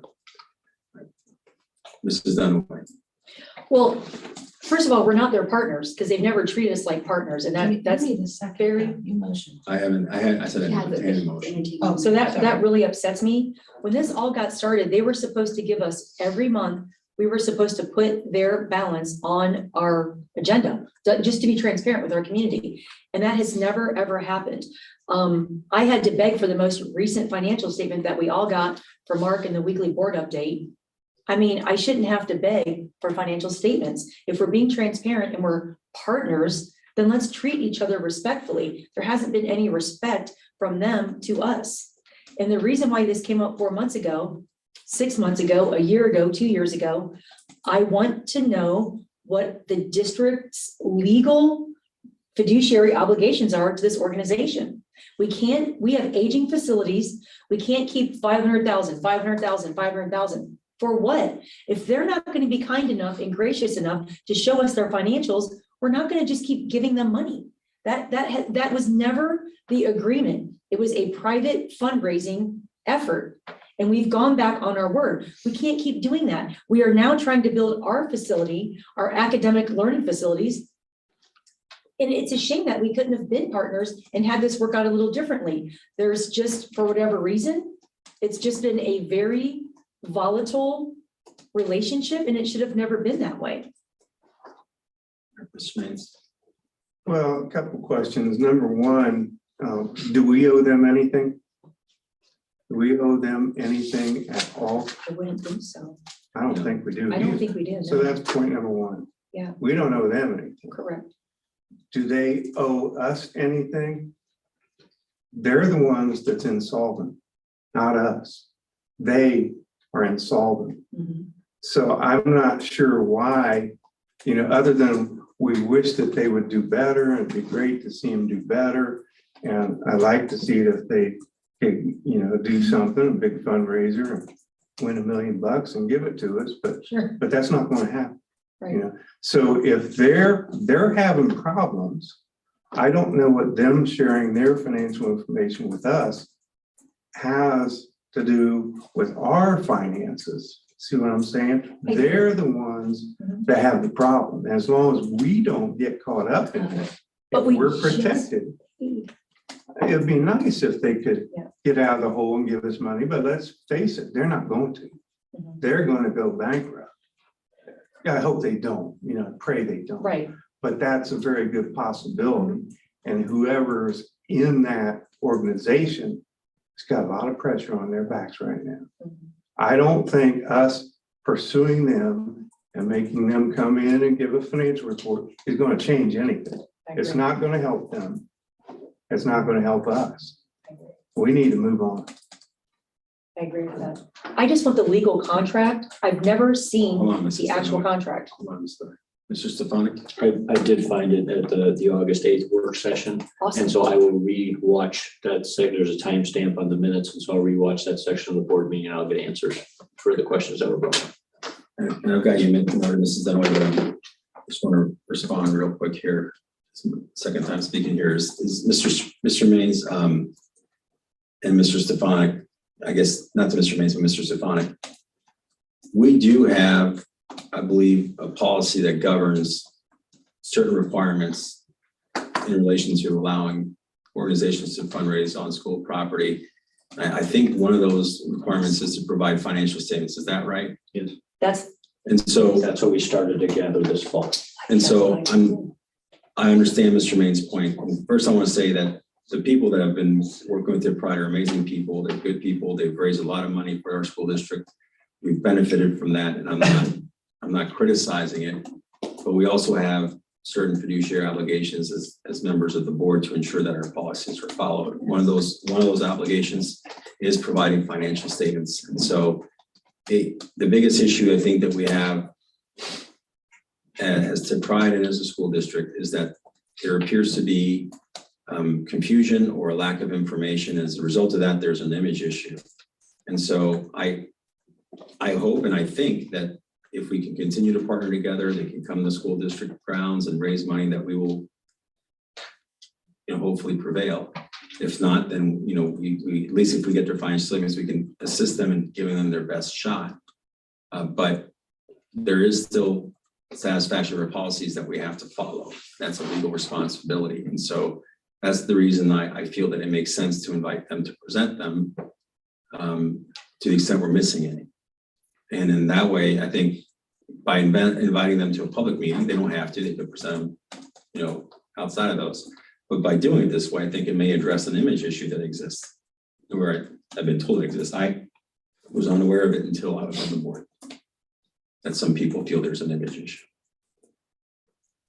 Mrs. Dunaway?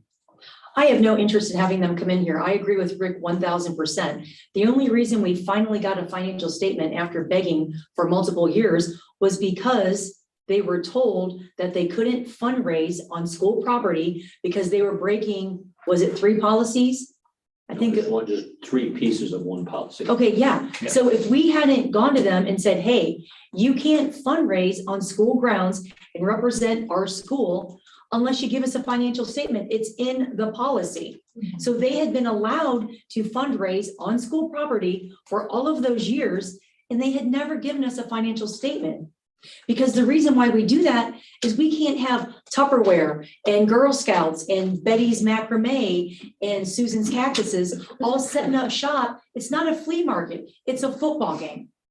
So if a board member hadn't figured that out, we would have never gotten a financial statement. But I agree with Rick, to have them come in here and spend an hour when we have a lot of things to be taken care of, it's not necessary.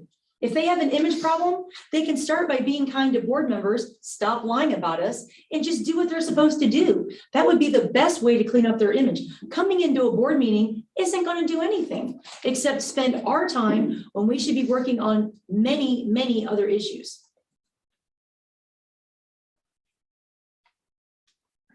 Mrs. Zakor.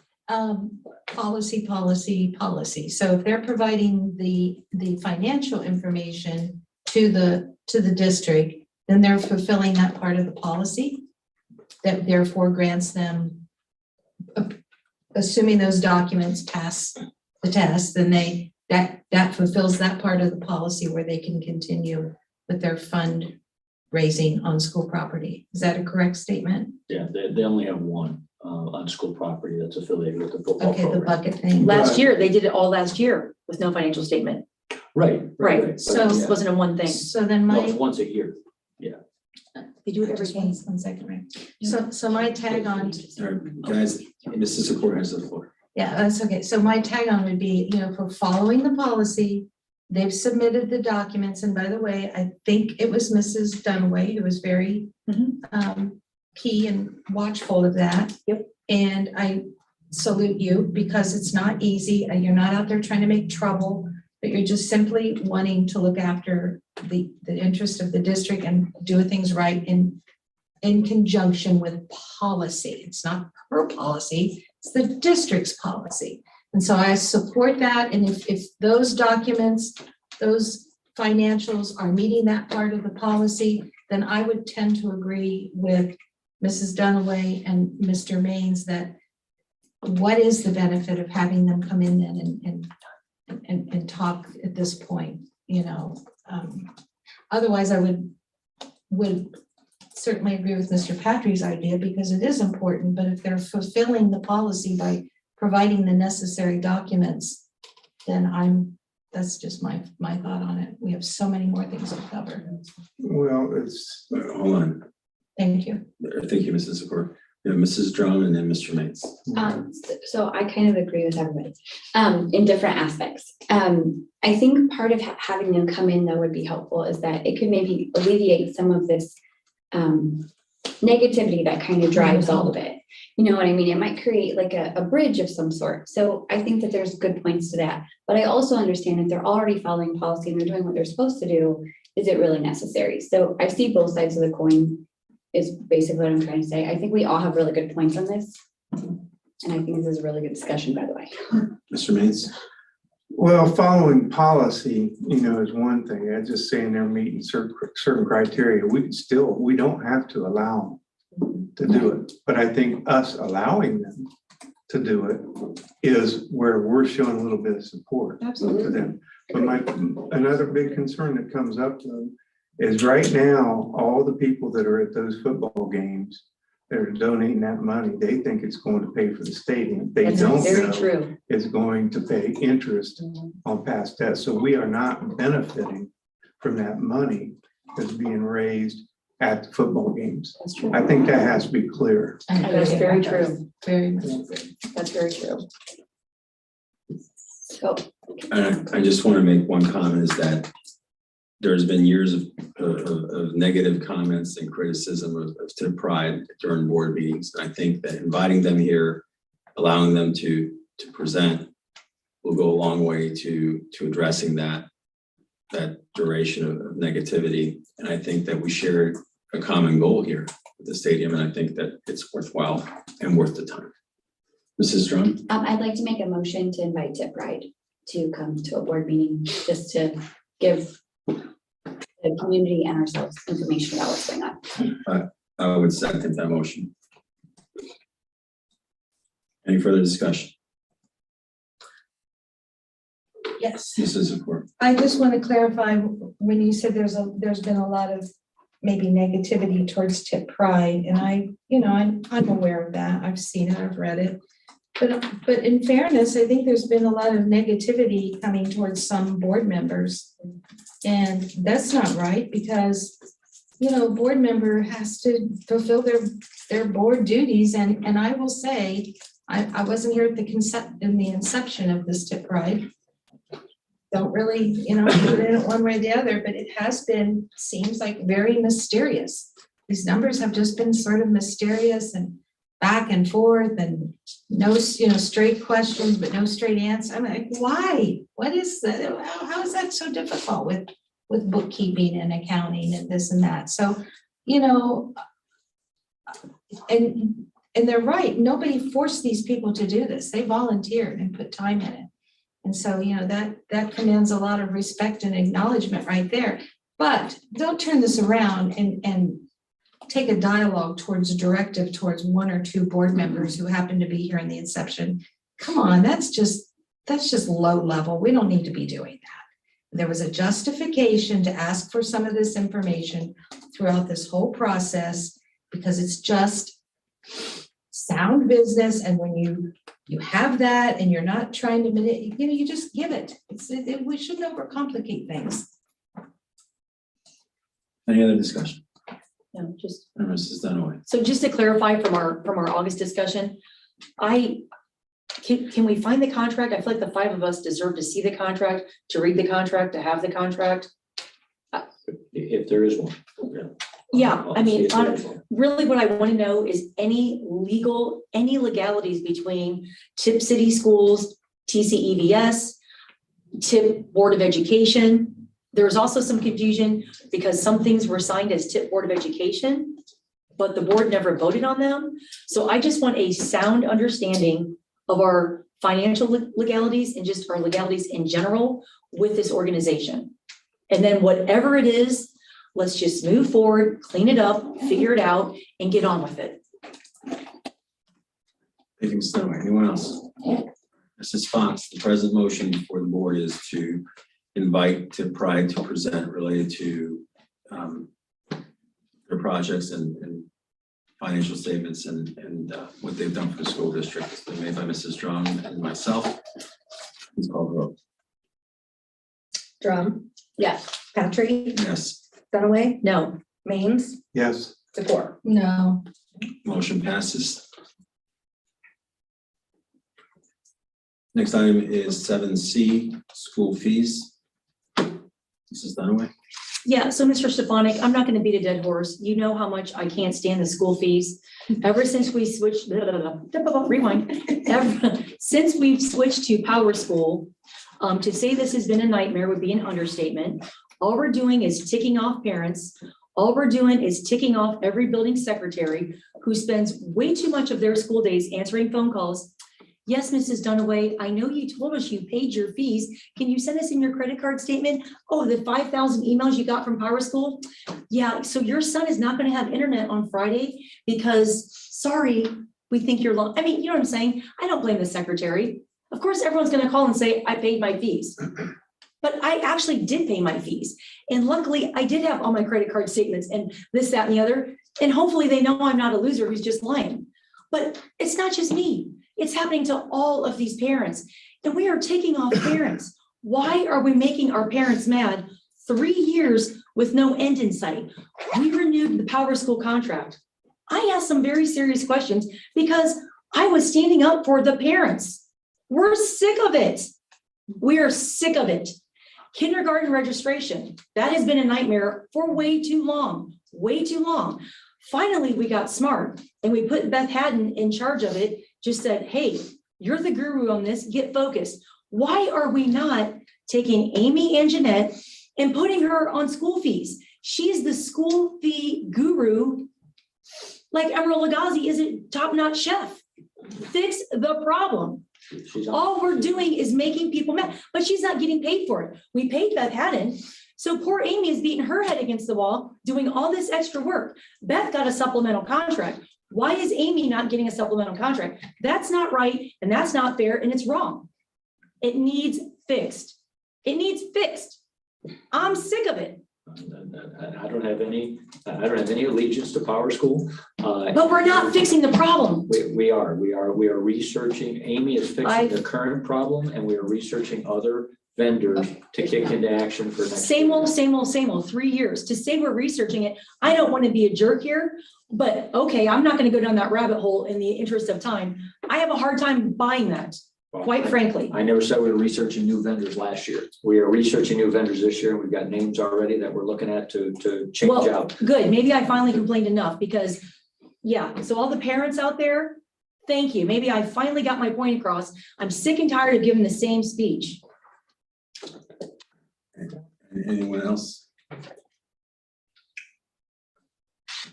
Next item is 7D, Nevin Cup. Oh, go ahead. You want to talk? So Absolutely. I missed your hand, Mrs. Fox. Go ahead.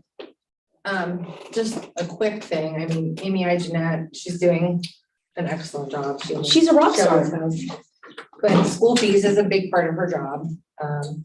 What happens is it comes in like waves. Just since I've been here, of course, now I've got the rollover in the summer.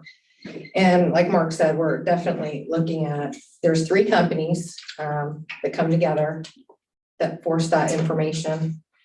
And we are looking closely at that relationship between how the data feeds from one to the other and then back into the accounting system and also into the student data site. We've had lots of aggression regarding this issue. We're really trying to work through it. Amy's doing the best she can. I've had tech calls in to the companies and I've told them It's not working. we're about done. We've got Good. some new vendors. Mark's talking about it. He's in there too with Amy. We're trying to get through it and I don't want to, and I'll talk about my goals in the future. That's one thing that I'm trying to be a part of to make sure this goes away because it is very annoying for me too, because I get a lot of, Sure you it do. comes back over to my plate with the Sure. fees and these Mhm. couple vendors because they feed into the accounting software. It's kind of a relationship there. So we don't want it to be at this point next year where we're even discussing it. That's our goal. Sorry, it's been this way. Thank you, Mrs. Fox. Just anyway, I know your hand, but just want to give anybody an opportunity to say, Mrs. Drum, Mrs. Core, Mr. Mance, anything? No. Go ahead, Mrs. Dunn. It's real simple. Customer service, customer service, customer service. We can't ask taxpayers for $53 million when we can't get the school fees fixed. I mean, I'm gonna be at that ballot box like, should I give them $53 million? They can't even get my $300 school fees corrected after 3 years. Fix the problem. Enough is enough. I don't want to be giving this speech again. I'm tired of giving this speech. Anyone else? Next item is 7D Nevin Coppic Roof. Mrs. Dunaway. So we had a 911 emergency call about the roof. I want to say that was July. I could be wrong, June or July. And we went from 911 to 4 months, not a single breath of information. What is going on with the Nevin Coppic roof? I want to make sure that we're addressing that, or that we have been addressing it. There's no information. Can I get an update? So you want me to start? Do you want to say what you I'm got? fine. Okay. Yeah, so I've been working with Sturgill and the asbestos company. They have not gotten me the proposal yet. They're still working on it. They ran into a few bumps in the road, but are working with a specialty roofing company. They're looking at different types of options to try to bite us some time, because they were kind of waiting to see what we were gonna do with architects and were we gonna move forward, because they didn't want to waste the district's money anymore than we want to. The asbestos company, which is West Tech, is keeping a very close eye on things. We've been fortunate recently. It doesn't mean that's gonna change, not gonna change, but we're just kind of in that holding pattern. He called me last week and told me he hoped to have us something by the end of this week. So that's kind of where we're at. Any questions or comments? Mrs. Dunaway. Yeah, so I completely respect Mr. Sturgill. Obviously, he's very well respected in the industry and he's the best of the best. So the fact that we're working with them makes me, confident and happy. The issue is, I completely get it, right? You don't want to spend $200,000 or, let's just say, was it $500,000 on a new roof? And then 2 years later, you tear the building down. I get that. But if we don't even, go to the ballot box until November, and then it takes 2 years to build a school, we have 3 years to figure out something. And so I'm sure that's what you guys are working on, and you don't have to tell me now, that's fine. But yeah, after we got that initial text message from you, Mark, I haven't heard anything. And I know he was on a board meeting at one point, and then I think the meeting went really long or something. And yeah, I mean, no one thinks they're gonna be here for 3 hours. They think they're ready for 30 minutes. So anyways, I appreciate the information. You're very welcome. Anyone else? Next item is 8A consent agenda. Is there a motion to approve? I motion to approve. Second. Motion by Mrs. Strom, seconded by Mrs. Core. Did I'm sorry, Mrs. Dunaway. Mrs. Fox, please call the vote. Drum, yes. Zakor? It's Dunaway. It's okay. Deputy Spot. It doesn't really matter. It's not that big of a deal. It is. Okay. Drummond and It was Dunaway. Drum Dunaway. Okay. Drum, Yes. Dunaway, Yes. Maines, Yes, Patry, Yes. and Zakor. Yes. Next item is under new business 9A, typically STEM education and grant recommend actions to approve for the acceptance of $5,762.50 from STEM boosters for the following grant purchases: a science lab equipment at LT Ball, Dr. Martin English, in the amount of $522.50. Math Counts Tipp competition registration fee for Tippecanoe Middle School, Dale Boniface for $240, and the UAS drone soccer kit, Dale Boniface, $5,000 grant from Emerson Climate Technologies of Sydney, Ohio. Is there a motion? I move. Motion by Mrs. Zakor. Is there a second? Second. Second by Mrs. Drum. Any discussion? Mrs. Zakor. Just a great big thank you. Mrs. Drum. Same thing. Thank you, Mr. English, and thank you, Mr. Boniface. Anyone else?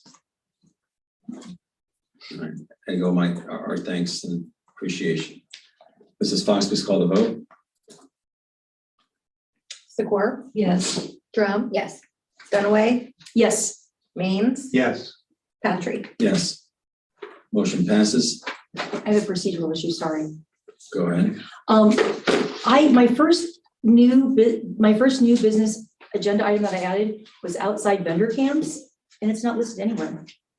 It was supposed to be the very first one, Well, I don't, it was gonna be following the other items, but. but I mean, it's not anywhere. I understand. So before we get to that, motion passes. So the motion on 9A passes. And then now, Mrs. Fox, if you could address the item that's missing from 9. And then going back to my notes Okay. on the new business. Yeah, it was the very first one. 9F was the outside vendor camps. It's okay if it's not, but if we can add it. Then we had, I believe, Policy 6460. Yeah, I'm gonna copy it here. Yeah, okay. I got it in the motion. I just. then I think we had the bell schedule. After the bell schedule, we had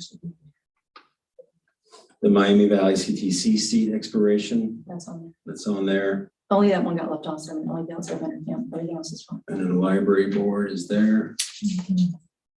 Everything else is good. And we're also missing the November date change. She put it down under meeting dates. It's on 11 now. I see. All right. 11A.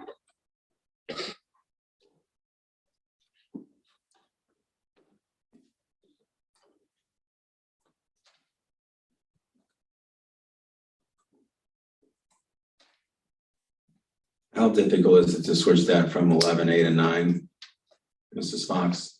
Because that was technically the motion that was passed by the board.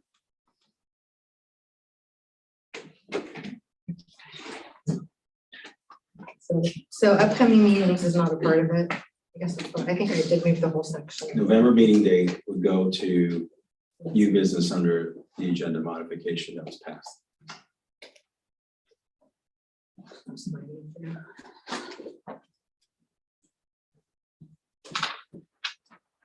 That's what I did. I took the whole category instead of just taking, so then I'm gonna put that back down. So we're gonna talk about upcoming meetings as well after miscellaneous, or did we not want to talk? We Is that all do- the same item? No, we need to discuss upcoming meetings. I just kind of, I think what I did was hold that whole. Upcoming meeting miscellaneous with one. stays where it is, Same. and November meetings, okay, so I see it there as 9H now, November meeting. I still have it there. All right, next item is 9B, policy 6550, travel payment and reimbursement. Mr. Stefanik, did you want to start the discussion?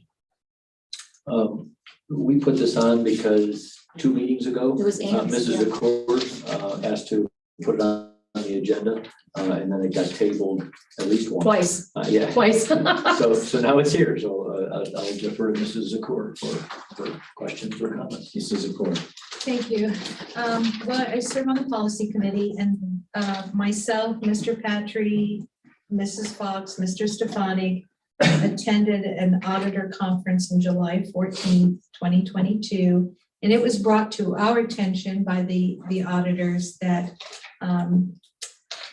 for policy 6550, and I don't have exactly how that's titled. I don't know what that's exactly titled. What is that? It's close to what's there, travel payment reimbursement. Yeah. It was brought to our attention at that, in that phone conference, that we don't have any cap set limit on our no maximum dollar amounts for food expenditures or travel expenditures, and that there should be a maximum amount designated.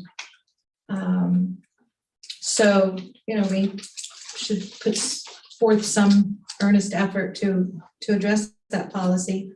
I did get on a lot of different websites and search for who have Neola 6550 to see what they were doing.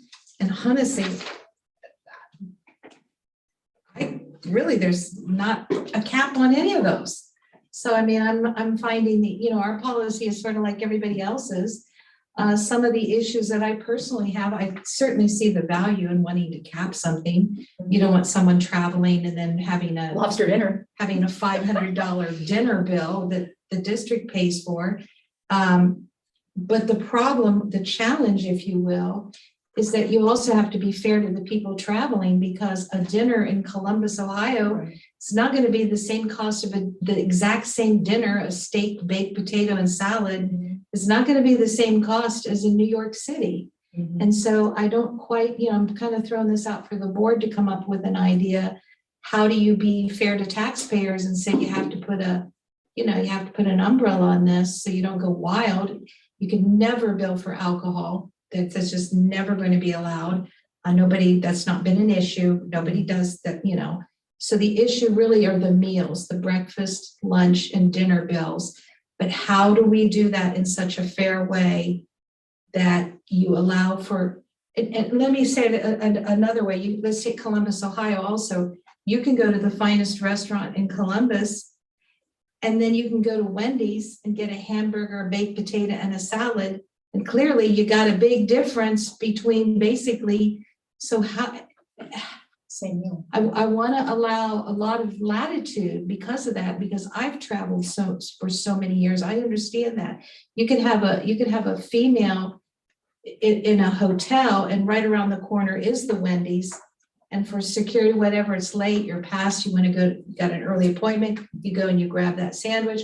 Or maybe that Wendy's isn't there, and maybe the only thing right around the corner is a very more upscale restaurant where you're going to go in there and pay more than, but again, it's a multivariate decision, because you're not going to take an Uber somewhere, or you're not going to do, it's a safer, quicker. So I'm just throwing this out to the board to try to come up with some type of formula where we're not completely open-ended, but we're also allowing a lot of latitude and fairness based on traveling situations.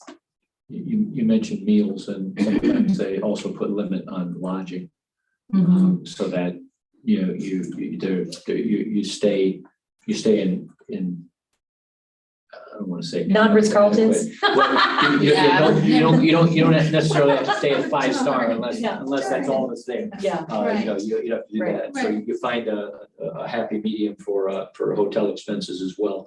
And those used to be around in the policies. And maybe some of the things that you're saying is the reason why they're not in the Neola policies anymore, because there's so much variance depending on where your workshop is. It's hard to put an actual number on there. But I think, Melanie, didn't you start doing some checking on that a little bit with some other districts? I did a little bit. I haven't gotten much information. There's not a lot on every part. I just couldn't find it. I mean, they have basically just kind of suggested not to put a cap on it. Some did want to put a cap on it, and then others were like, depends on where they go. Maybe they just limit them on how many days or where they can go. It depends on if the event provides food. Sometimes you just have to look at the case by case. Do we want them to take air flight and go cross country, or keep people in just kind of general close by, 1 night, 2 nights instead of, Can I a dollar just amount tag cap. on one thing too? I mean, policies have to be. I was gonna say, Mrs. Zakor, I'm not sure if you had yielded the floor yet, but if you had, I kind of did. then it's Mrs. Dunaway next, and then you can come back after, if that's all right. Other than Capital Conference, our Yeah. district, we don't really travel We a don't lot, do am I big wrong? travel. And I know, like me being on I very rarely expense things back to the district, although we're supposed to. I usually just pay it out of my own pocket, you know what I'm saying? Well, it's How not, big of an issue is, like, I don't know how much, it's not this group, other than- it's the staff. that's what I'm saying, Yes. other than Capital Conference, do we have a lot of this, like, come up, Melanie? Is this like There are. yeah, you could go for the day to Columbus or. Right, yeah, there are a lot of day trips. There are, I don't feel like it's a lot. I'd say probably 20 Yeah, it's trips not that a are lot. multiple days in a year for staff. Most of them are 1-day trips. So how about, would it be just easier if we added something like, anything outside the scope of what's deemed reasonable, is up for, being scrutinized by someone? Yeah. I would just put like that one sentence in there. People change. I think it should be reasonable. Yeah. I'm concerned about, if you want to say I get like $35 or, whatever. Yeah. Do we need to get like the lobster? Like the Hey, if you get lobster for $35, go Or do for we it. just, I should mean- we, just say, No, I'm just okay, I saying. think I'll just do, Yeah, a burger and I'll try to keep it. yeah. I mean, you're spending time away from your Because I've family. seen it, I've seen You're it both doing- ways here at Tipp. You know, you're I here see 'em learning- going lavishly and then I see them going conservatively.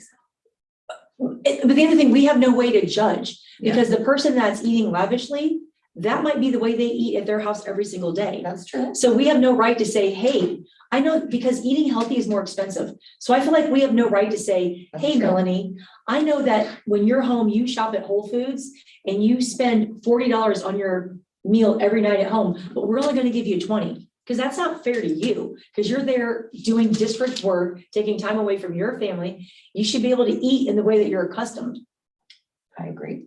So I just think if we just have some sentence about, sorry, I didn't read the policy, but just something, if something is deemed, whatever, out of the norm, or then we have the board of the district reserves the right to discuss that. Does that seem fair? And that way we're not like 500, 200, 150, you know what I'm saying? Thank you, Mrs. Dunaway. Any, Mrs. Drum, Mr. Mance? The only thing that comes to mind to me is the federal government does set per diem rates. And, if you look at those and use that as the Perfect. guidance in the policy, you can't have anybody complain. Somebody just sent me the link, Perfect, that's all we need. the federal guidelines. That's all we need. But there you go, there's your That's what it answer. was. Thank you. Problem solved. What is that? What are those per Hold on, diems? hold on. Well, it depends on the state, for example, but like in Oh, Ohio, Rick just found them, great. in 88 different districts in Ohio, they give you the per diem rate is $59.80 a day for meals. The whole day? And lodging, $99.16. I mean, $60 for the day? yeah, That's- that's what it is. No, That's low. that's, Mhm.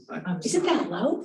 Well, hold on a second. That's 2022, it may have gone up laws slightly in law. 2023, especially with the inflation that we're Laws the law. experiencing. And so I just want to say one thing is that when I reviewed the policy and the administrative guideline, or the lack of administrative guideline, it seems to me that that's what needs to occur here. Our policy provides that all travel shall comply with travel procedures and rates established in administrative guidelines. So we received the Neola policy that provides for us to set an administrative guideline that would set those per diem rates. And my thought and suggestion is that either Mr. Stefanik or Mr. Stefanik combined with the policy committee come up with administrative guideline and per diem rates for presentation to the board for approval versus us. That's the purpose of the committees versus us taking time in this meeting to do that. So my suggestions would be is to commit to the policy committee. Well, that meeting's already full. We would have to set another meeting for this. Yeah, when you have the fall update. Okay, I can't wait. Norm fills that. Yeah, it's a big one. Because presently our policy does provide and require by inference and incorporation of certain guidelines does not exist. All right, I think I had other hands that were coming up here. Mr. I Stefanik. do two things. We can check with Neola. Sometimes they have some base administrative guideline templates as well. And so that might give us a jump start to our conversation. And with those per diem rates, if we discuss it at the policy committee and we feel, like some people felt here that seemed very low, for 3 meals, that's a suggested, federal thing. And if the district wanted to go a little bit higher than that, then we could consider that. So. I do have. Mrs. Zakor. So since Rick's here and he probably will not be at our policy meeting discussion on this, that per diem rate, is that set in stone? I mean, you're not allowed to, what happens, Mr. Maines? Essentially what that's for is so that if an employee doesn't keep receipts, Mhm. that you Oh, can use then that. that's what And you, if it exceeds that, the excess is not deductible. but if the employee does have a receipt, you can go above that threshold with, if it's in compliance. That's true, and then it becomes a judgment call with the IRS auditor. You know, for example, if I take you to dinner and I spend $500, they're gonna question that, even if I've got the Yeah. receipts for it. Was that necessary? Was it reasonable? You know, and that's the standards they use, Mhm. reasonable and necessary. Perfect. So I'm still retaining the floor here. I want to say that, yeah, you have to have a reasonableness. $500 for someone's dinner is ridiculous. But at the same time, again, because I have years of traveling through many, you know, all around the country, you have to have a built-in flexibility with that because you never know where, how flight layover, storm, whatever, you just don't know where you're going to have to be. Mhm. And I think we owe it to the employees. We had one math teacher, I believe, go to Palo Alto, if I remember correctly, for some math. You know, and that's an expensive area. He's, pardon me? It's an exception though. Yeah, I mean, you just got to deal with it, and you know, and in a way, it is sort of, some of these functions are a bit of a treat, a reward, if you will, a part of, you know, enjoying your job, and so we just have to be really smart and reasonable about this. No, we're not trying to open the door to take advantage of the taxpayers' money, not at all. But I'm just really going to put it out here that I'd like to see a lot of flexibility there, because traveling is about flexibility. Lodging and hotel and ground transportation, et cetera. Mrs. Fox, I saw you had your hand up. So I was just, on what Rick was saying, I think from what I've seen with the auditors, when we have a reimbursement plan, it's typically, we provide all receipts. Now, if it was in the employment contract, there's some contracts that'll, and I don't even think it's Mark's, but in prior, I've seen other superintendent contracts where you have like a flat amount per year for whatever, could be mileage or it could be whatever, that it would just be an amount given, then you don't have to provide a receipt. But for our staff reimbursements, we do ask for all the detailed receipts Yeah, on those that's with fair. each item that's listed. that's So, fair. I would just note that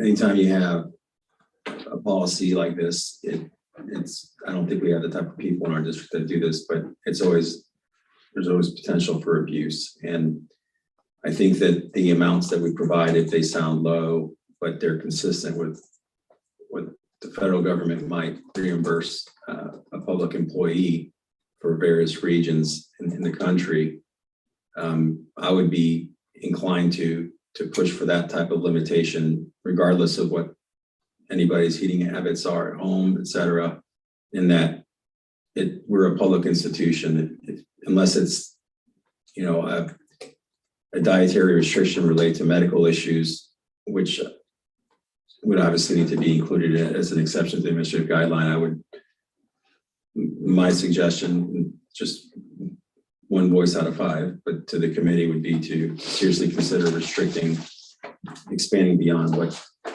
a public institution, the government or entity would approve as far as amounts.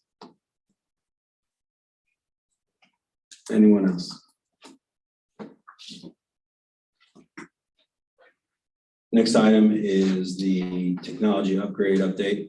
Mrs. Dunaway. Yeah, so Mr. Stefanik, I was just looking for, do we have any kind of, dollar amount or ballpark figure on what this is gonna cost? Because we have a lot of expenses right now in the district.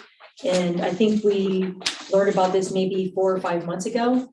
Obviously with Thomas coming on board, it's a good thing because we want to get this upgraded, but I just want to get my mind around the finances. We have a lot of finances Right, kind of cropping up all at the same time right now. right. And We're going into winter Yeah, I think it with may have aging been, facilities. yeah, I think it may have been one of the meetings when you were absent. Okay, I did say that with this project, there are federal dollars that were given for COVID ESSER dollars. that You know, can I be read that. used- You sent an email on that. Yeah. But do we have a dollar amount of what we think our portion is gonna be? Or is it too soon?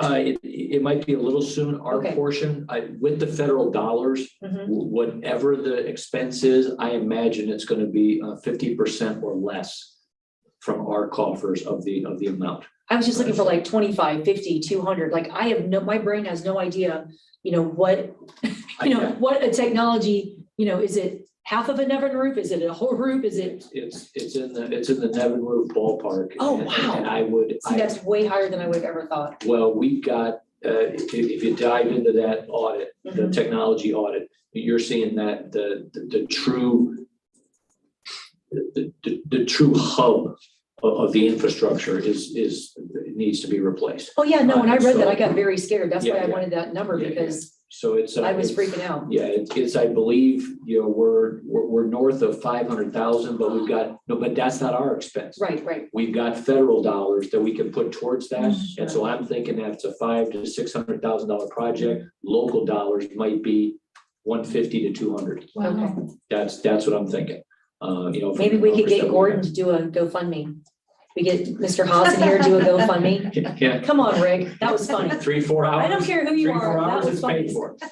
He got it done in like an hour and a half, to be Pretty quite good, frank. Yeah, I don't know if people get really excited. Gordon, about a if you're server. listening, Hey, we need a server. we need a technology upgrade, Mr. Haas. But no, what we have going on right now, a name close to that, Mr. Hobbs, Haas and Hobbs, I love it. Yeah, what he's doing is he's going around and he's vetting proposals.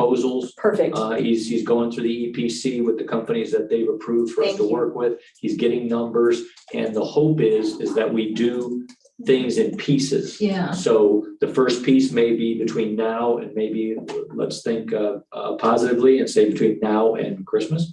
And then the next part between New Year's and maybe spring break, That's and then hopefully the final piece between spring break and over the summer. My we'll call it a directive, but it was my hope to him and a goal for him. I want the infrastructure piece done before next summer, so that the beginning of next school year is all with a new system. That's what we're shooting for. And so unless it's cost prohibitive, that's our target. Thank you so much. Any other questions or discussion? Next item is 9D, Miami Valley CTC seat expiration. Mr. Maines, I believe, has already indicated he'd be willing to serve. I think we have to appoint Mr. Maines, and so I would entertain a motion to appoint Mr. Maines for our Miami Valley CTC representative for the 2023 calendar year. It's a 2-year term. You want to do that? Yes. All right, 23 to 24. Is there a motion? Wait, you made the motion. You said, is there a motion? You made the motion. Yeah, is So it, is there a second? I did not say, you said you entered. I would entertain a motion. Well, I'll make the motion because I added it. So I make a motion that Rick remains the Miami Valley CTC Tipp City Schools representative. I'll second it. Motion by Mrs. Dunaway and seconded by Mrs. Drum. Any discussion? First of all, I just want to thank you because I remember you kind of did this as like a 3-month thing. And who would know how much you fell in love with it? I love hearing your passion when you give your, the minutes and the updates. That's wonderful. And it's always best when a board member does that. It's not a requirement, but it is nice.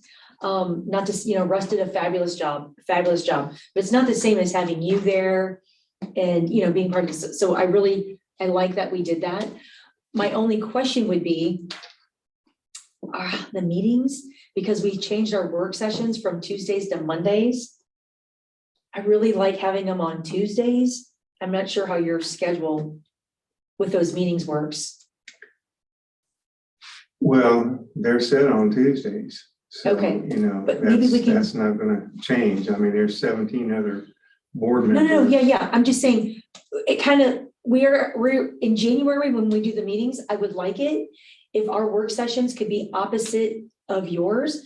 I would like the work sessions to be on Tuesday instead of Monday, because like people with kids, like myself and Amber, we're out of town, we're doing sports, and it's really hard Well, to that spend wouldn't bother 6 me. hours of the weekend. It wouldn't bother me Okay. to not have them back to back. Right. What I have now. Like, Yeah, I would like it if we could nice meeting stagger it. tomorrow, Yeah. you know, I go. to So it works for Okay. you too. So can we discuss, I would So like point to of order right discuss now. that in January. Right now, we're talking about is being nominated to do the seat. That would be a different discussion item related to changing our meetings. And so is there any discussion related to Mr. No, I don't Maines? think it's a different, it's part of the discussion. I think it's a different discussion. It really isn't, because It's- if we can't change the meetings, I might not Yeah. vote for him, because it is very inconvenient to have work sessions on Mondays because I travel on the weekends. So it's all relevant to the current item E. I don't want to take that away from Rick, but selfishly, I really like having work sessions on Tuesdays because I can spend the weekend with my family instead of 6 hours on Saturday or Sunday preparing for these meetings.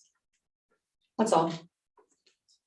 Mrs. Drummond, you had your hand up. Yeah, I was just gonna say, Rick, thank you for taking this on. I know you got it and you enjoy it, and I think it's wonderful that you ended up loving it, even though you weren't sure at the beginning what you were gonna do. So I'm very glad that it's a good place for you. It's a good fit. Good fit. Well, thank you, everybody. You know, it's a really great group of people to work with. Our board meetings only last 45 minutes. Yes. Let's do that. Yeah, it's a great group. It's a great group. And if one of you wants to see it, what it's all about, you can come with me to a meeting. Okay. Just don't take my place. No, I do want to say hi to Mr. Dr. Welby. He's a very nice gentleman. Mrs. Zakor. Yeah, my concern or issue is not that Mr. Maines is the representative. I think that's great. It is the timing though. On Tuesdays has been what we have had as work sessions for years and not on a Monday. And I think that I've noticed a couple of times it has been challenging because, you know, you can't get into those long weekends because you have to be here on a Monday. So, you know, we're already relegated to that for quote, our monthly regular meetings. And when we initially changed it to Monday at the beginning of this year to accommodate Mr. Maines, we said we'd give it a try. And we were also a little bit in a bind because we needed someone to fill that seat pretty quickly. So this board changed those Tuesday work sessions to Monday work sessions. So now that we're at the end of this year and we have an opportunity moving forward for next year, I'm just a big proponent of having somebody who can attend the meetings on Tuesday so that we can have our work sessions on Tuesday. Go back to what our original scheduling was. What time does your meeting start on Tuesday? 7 o'clock. 7. Mhm. Yeah. We just have to keep the work sessions to an hour and a half. so Point of we get the whole order. time. Well, Mrs. Zakor. yeah, that's just, my recommendation is that we find somebody who can accommodate that Tuesday meeting and then resort back to our regular Tuesday scheduled work sessions. I think Mr. Maines is doing a great job. I have no issues with the meetings on Mondays. I think we need to continue with Mr. Maines. He enjoys it. It's provided for in statute that the board will serve. It does provide the ability for the board to approve and appoint an individual that has specialized knowledge related to labor and manufacturing. I think something like that. My concern would be trying to find somebody that can do that. I think that Mr. Maines has done a great job. I'd like to continue in that way. Mr. Stefanik. Just for the board's information, each January at the organization meeting, Yeah. you set when the meetings are. So if Tuesdays are desired for a work session, you can just pick a different week. That's what I'm saying. Yeah. So if his is on the second Tuesday of the month, then maybe the work session would be the first Tuesday of the month for this board. Okay, That's what I was trying to say earlier. that's an easy fix. We'll just get his schedule and work with Kristen Williams Yeah. for the Perfect. January meeting. So you could all have Tuesdays because you've got, well, you have 3 of them to choose from because you wouldn't put it the day after this meeting. Great But you suggestion. have the 3 that you can choose from. There you go. Each have your cake and eat it too. Anyone else? All right, present motion is to approve Mr. Maines for the Miami Valley CTCC from 2023 through 2024. Motion made by Mrs. Noe, seconded by Drum. Mrs. Fox, please call the vote. Dunaway, Yes. Drum, Yes. Means, Yes, Patry. Yes. Secor. Yes. Motion passes. Next item is 9E, Library Trustee Position Update. Mr. Stefanik. No, it's 9F. I didn't know if you updated the agenda because I added Mrs. Dunaway's item Yeah. up there. I don't know if you see it. No, it's still missing. I have it under technology upgrade update. Let me refresh. Because I didn't know where to slide it after we did. I have it. So I have it yeah, under. I have 90. Let me refresh it here. So I apologize if I didn't. Oh, gotcha. Refresh, yeah, Thank Yeah, you. we skipped them. I'm sorry. No, I'm glad you Didn't wanna did. go too far out of order. I thought maybe we were. No, thank you for apprising me of it. We're gonna go, so just for the record here, or your minutes, is that new business has been modified a few times. And we are now presently out of order of our agenda, but 9A is typically STEM education, which is passed. 9B, policy 6550, travel payment reimbursement has been provided, committed to the committee. Technology upgrade and update has been discussed. We accidentally skipped over 9D because it wasn't updated in the present agenda. And so we will now address 9D outside vendor camps. Mrs. Dunaway. Yeah, I just wanted to ask either Mr. Stefanik or Mrs. Fox.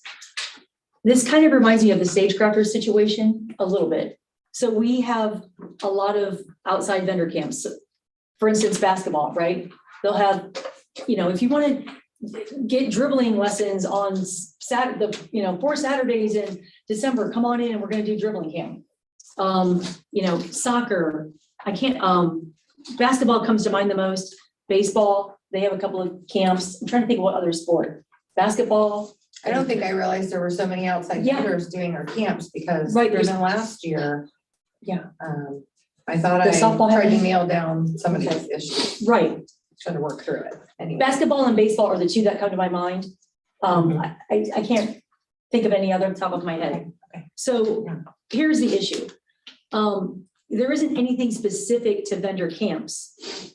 So I had to go through the policies and just kind of pull some general policies that, that pertain. And those are the ones I listed with you. Here's the situation. We aren't following the policy, right? It's pretty clear. When you want to have a camp at the school, the first thing you do is what? Facilities contract. No facilities contract, no camp. It seems pretty basic. Why is that facilities contract important? That's where we get the insurance. So if you have a camp for basketball or baseball, whatever, rugby, and there's no facilities contract, there's no insurance. Also, how does that work with the treasurer's office? Are they supposed to be running that money through you? Because we don't know about the camp because it's not on the district calendar. And we don't know if there's 10 kids, 20 kids, 50 kids, or 100 kids. Mhm. So how are you handling those camps? And like you said, they're kind of cropping up and you're like, whoa, what's going on here? So you're just now getting up to speed on a lot of this. I know Dr. Tuttlehuff isn't here. She may have some more information, but. How did you handle it at your past But I district? do know that you're right. If it's an outside firm, they should be contacting probably Mr. Kramer and going through Mrs. Hagan Correct. about facilities, liability certification Yeah. and so forth. And then calendars, when it's gonna be scheduled and so forth. I personally was only aware of baseball. So I don't know that there's other, I thought our basketball coaches, because last year there was a request to pay some stipends for some coaches, for some camp Yes. stipends. And that's what came to my mind. And those are our staff's camps. Now, what I was pushing was fundraisers. So when they say, okay, the camp, $40, $50, whatever the fee is, everybody sign up and come, bring your money. that should be going to Tipp schools. And that should be a fundraiser that they do for the athletic department for their sport. And then coaches can put in their extra time or whatever it is. I was only aware of baseball having a third party, so if there's more out there, we need to keep Mr. Kramer in the loop about third-party camps, because they need to go through Mrs. Hagan's office. And if they're basketball coach and, you know, whoever want to put this thing together and bring the kids in and charge a fee, then I'm asking for a fundraiser document that states Correct. who's bringing in the money, when's the deposit coming, when's the event, so I can be watching for said revenues to come through, and then I get with Mrs. Copley and then we make sure we have all of our ducks in a row. So that is how I split it out, because it is huge important, comes through in our audits and our vendors and our payments to people.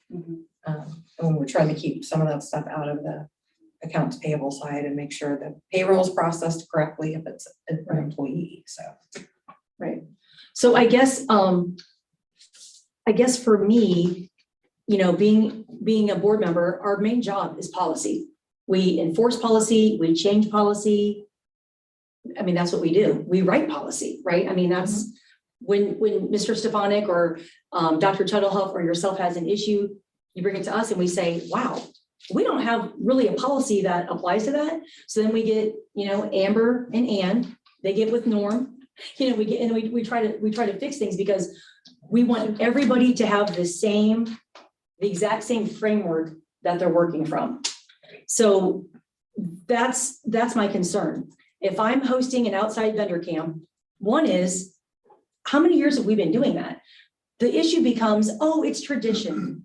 It's tradition. It's tradition. No, babe, you've been breaking the law.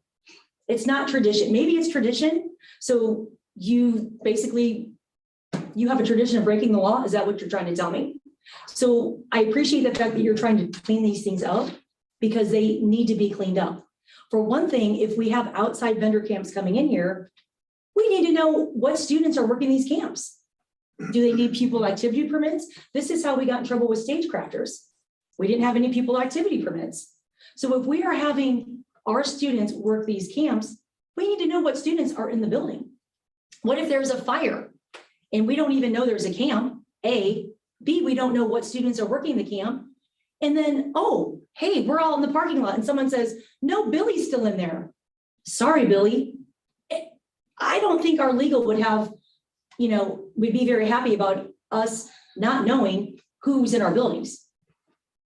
So that needs to be funneled, I'm assuming, through the treasurer's department or the athletic department, where they say, we are having 50 kids every Saturday for a month doing dribbling camp. Here are the attendees and here are the student volunteers.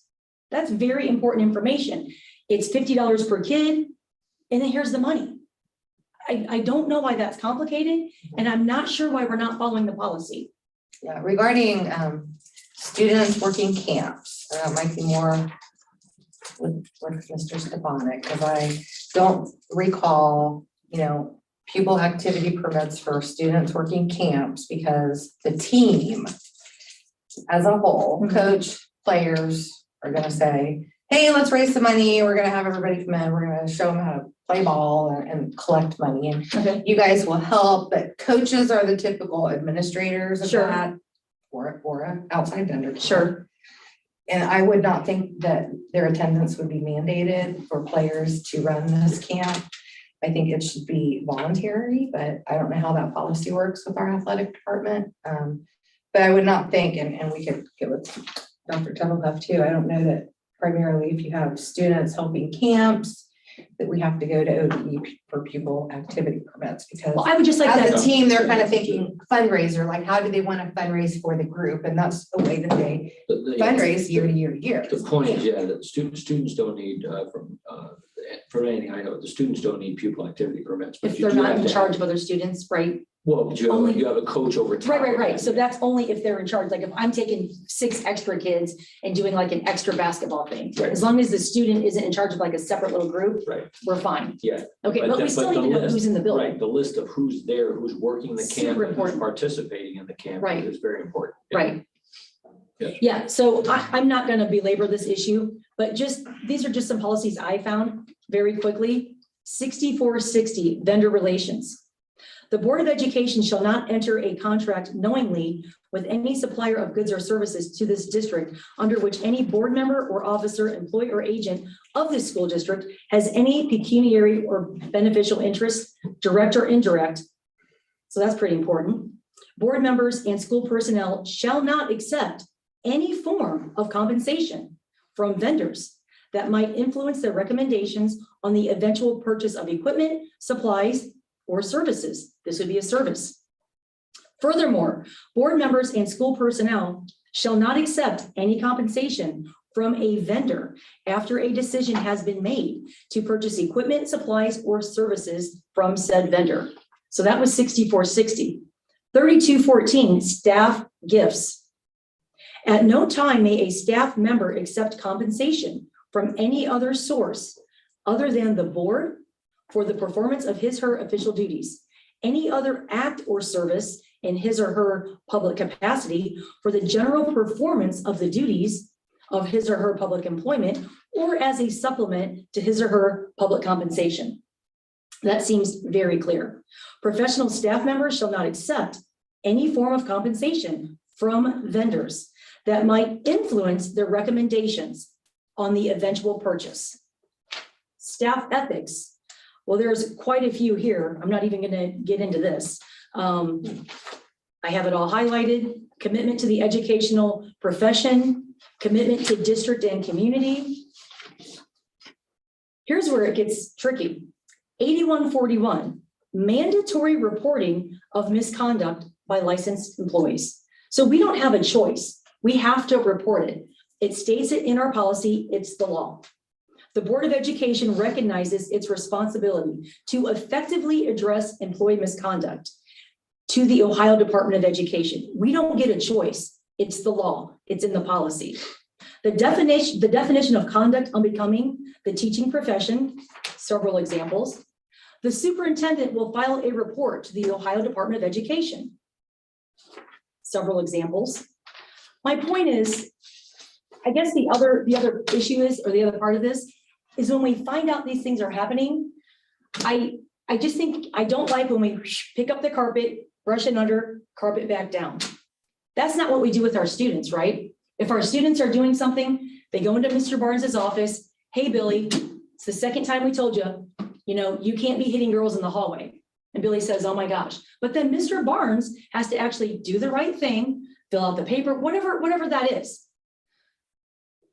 This is how rumors get started in our community because we have a very small community. People talk. We are not outsmarting our taxpayers. They know what's going on. When they don't hear information back from the district on big topics that everybody's talking about, it creates an opportunity for people in the community to start telling their version of what's happening. And then the people sitting on this side of the table become the targets. Whether it's me personally, I seem to tend to be the scapegoat a lot. When they can't get me, they go after my children. And I'm sick of it. I'm asking the district to start doing the right thing as stated in all of these policies, and that we start holding people accountable because we hold our students accountable. It's time to hold the adults accountable. So I'm off my soapbox. Thank you.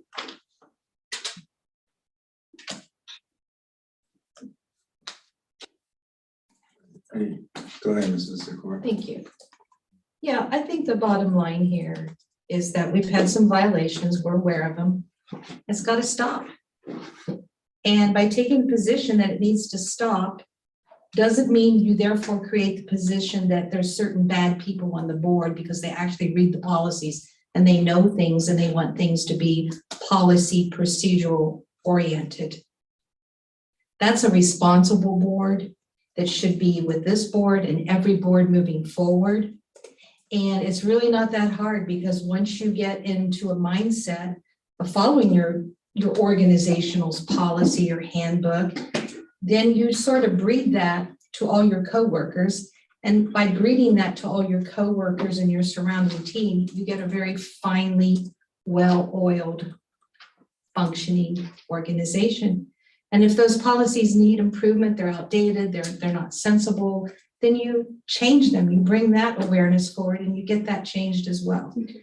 But there is a trend, we know this now,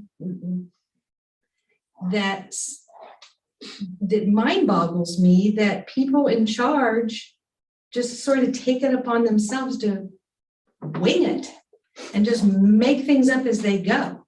And that's just got to stop, because we don't allow that for our students who haven't even reached adulthood. We expect more from them than we do people with degrees, and that's just not right.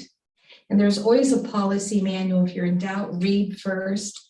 But putting things on just showing up in buildings and not having it on any type of calendar, just sort of taking these things on and taking money and not reporting it and just doing it year after year because maybe that's the way it's been in the past. And hey, nobody's ruffling my feathers, so I'm just going to continue to roll with this. That's just not good. And frankly, it's very hypocritical. It's very hypocritical to expect more from students than you do from the adults. As long as I'm on the board and, I try to follow policy, you're not going to shame me into being quiet. You're just not going to shame me.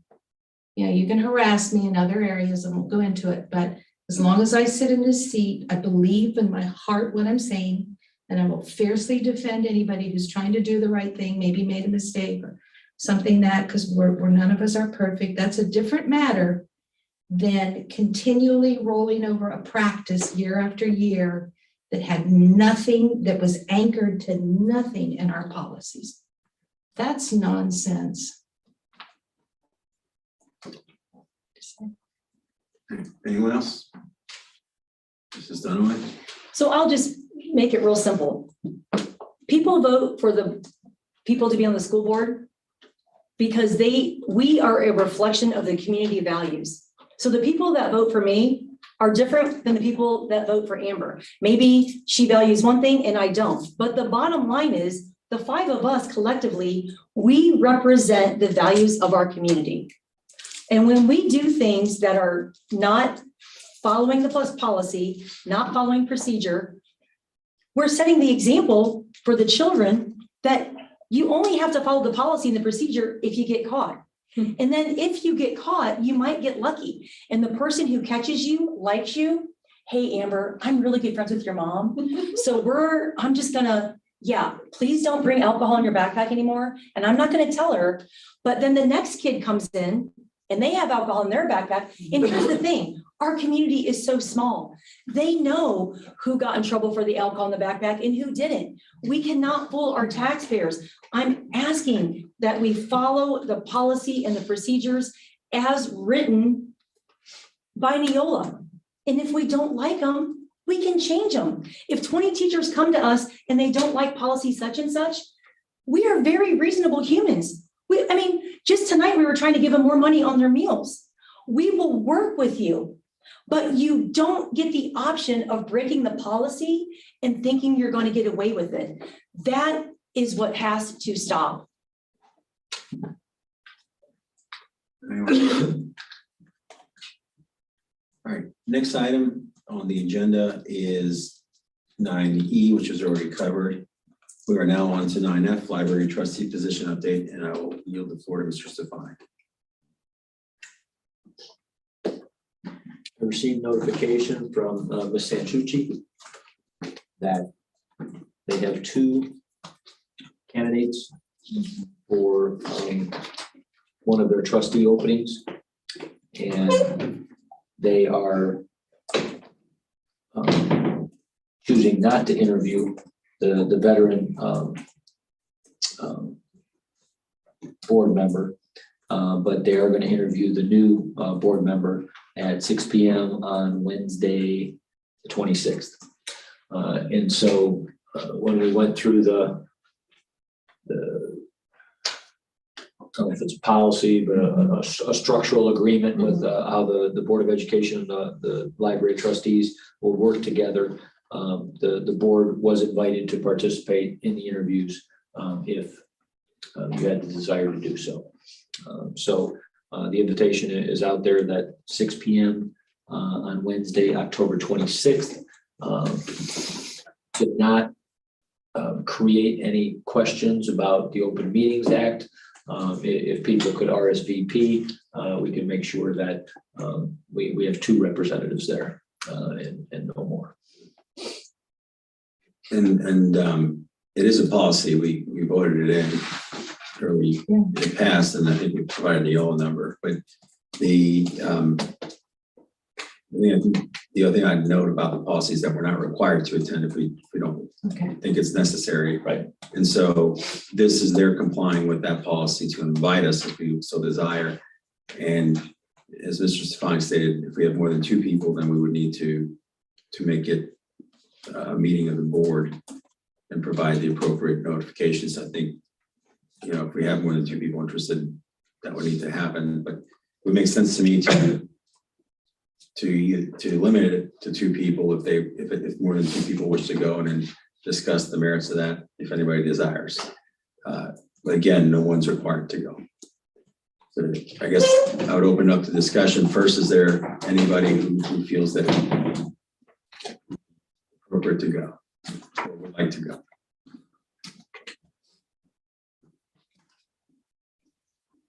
All right. Okay. Thank you, Mr. Stefani. Next item is 9G. The Tipp City High School bell schedule change. Mrs. Dunaway. Yeah, so Mr. Stefanik, at the June board meeting, Simon, Rick, and Amber approved the handbooks, and in those handbooks are the bell schedules. So I want to know how the high school bell schedule got changed differently. What these 3 approved in June is not what the high school is doing. So because the board collectively are the only ones that can change that bell schedule, I want to know how that happened without board approval. There's so hot here, There's Ken. been some discussion on this over email. I took the bell schedule that was in the handbook, sent it to Mr. Barnes. I said, is this the bell schedule that's in effect for periods 1 through 8? Mr. Barnes said that is the bell schedule that's going on. So I'm not sure what bells are ringing that don't go according to that schedule. Yeah, I'm super confused because we added like a little advisory period at the beginning of the school day. And that was not, I'm not aware of an advisory period. I'm- I'm aware of a homeroom that they do. At the well, okay, beginning we're calling it of- homeroom, I'm No, sorry. but they do it as part of lunch, part of the lunch schedule. They go to homeroom and then they go to lunch. That's what Mr. Barnes communicated to me, with no change in the. bell Okay, so schedule. you're saying it's not at the beginning of the day? Not from what had been told to me, it's part of the lunch. Okay. schedule. Maybe I got that information. I will reach back out. If I made a mistake, I apologize. I will reach back out to that parent because maybe I misunderstood because we used to call it advisory period. Right, that's not, but that's. I understand. So maybe when they said that, my mind just went to morning. No. So I'll reach back out and Okay. if I that think- is the case. I think there's 3 pieces to lunch. There's a homeroom piece for either announcements, activities, Okay. what have you. Then they go to lunch, and then they have the option to go to the gym to have like a little mini activity session, with shooting baskets, whatever they have out in the gym. Those are all pieces of the lunch bell. And Okay. so last year, lunch was all part of one. Yeah, it was 4 periods. Yeah, it was 4. Yeah, and they chopped it up. So what they do now is, I believe it's 4, 5, 6. There's a 4th period lunch, and everybody else is in classes. There's a 5th bell lunch, and everybody else is in classes. There's a 6th bell lunch, and everybody else is in classes. So the reason why I, when I, had that inquiry because I thought that makes sense, because we were trying to build in a time for the base curriculum in SEL, which then we did not go forward with. So that made sense to me, because I was thinking, oh, they probably did that anticipating the base and the SEL, and you're just gonna do it at the beginning of the day, because I believe that's what they said in the presentation, that they would do it in the morning when they first came in. Yeah, so Yeah, I don't know. so when I heard that presentation and then I got the parent inquiry, that's what I thought. Yeah. So- I think it's a different format. If you like, I can have Mr. Barnes No, I'm good. show up and tell us what they're doing in the homeroom period. I will do my There's some tutoring and other stuff. Yeah, I will do my due There's all kinds of diligence options. and circle back. And if I got different information, I can just re-add it with the new information. Okay. So I Okay. appreciate that. Okay, thank you. Any other thoughts or discussions? Mrs. Zakor. So the first period is from the beginning, what is that, Mr. 7:40. It's 7:40, starts at 7:40. Yeah, I can- 7:40, And it ends at what times, about? when the bell rings. I have. 49 minutes? Oh, wait, I have it. Yes, 49 minutes. And that is first period, and that's the way, Correct. that's the way it is, and there's no carved out time for anything else. It's a full first It's, period. first period, Okay, I have it on my phone. educational time. okay, subject, yeah.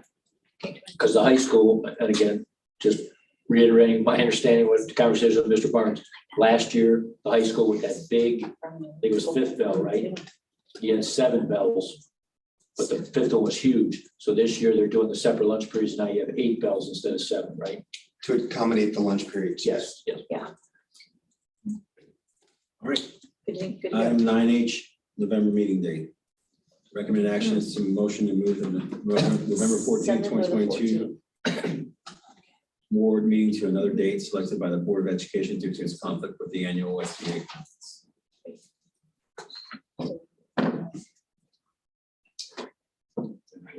Go ahead, Mr. Stefani. At the last meeting, the board asked me to gather input from the board members and got responses from 4 board members, and the 2 dates that were common on all 4 calendars were the 7th and the 16th. Right? Except for me. No, you had, no, you had. Well, you had I the same prefer date. not the 16th. I'm waiting for vacation Wednesday. You did put it down as second choice I did. though. So let's just do the 7th. Just remember the numbers. I'm just trying to remember the Just numbers. do the 7th. That way, Amber, yeah. November 7th at 6 o'clock. Are we good?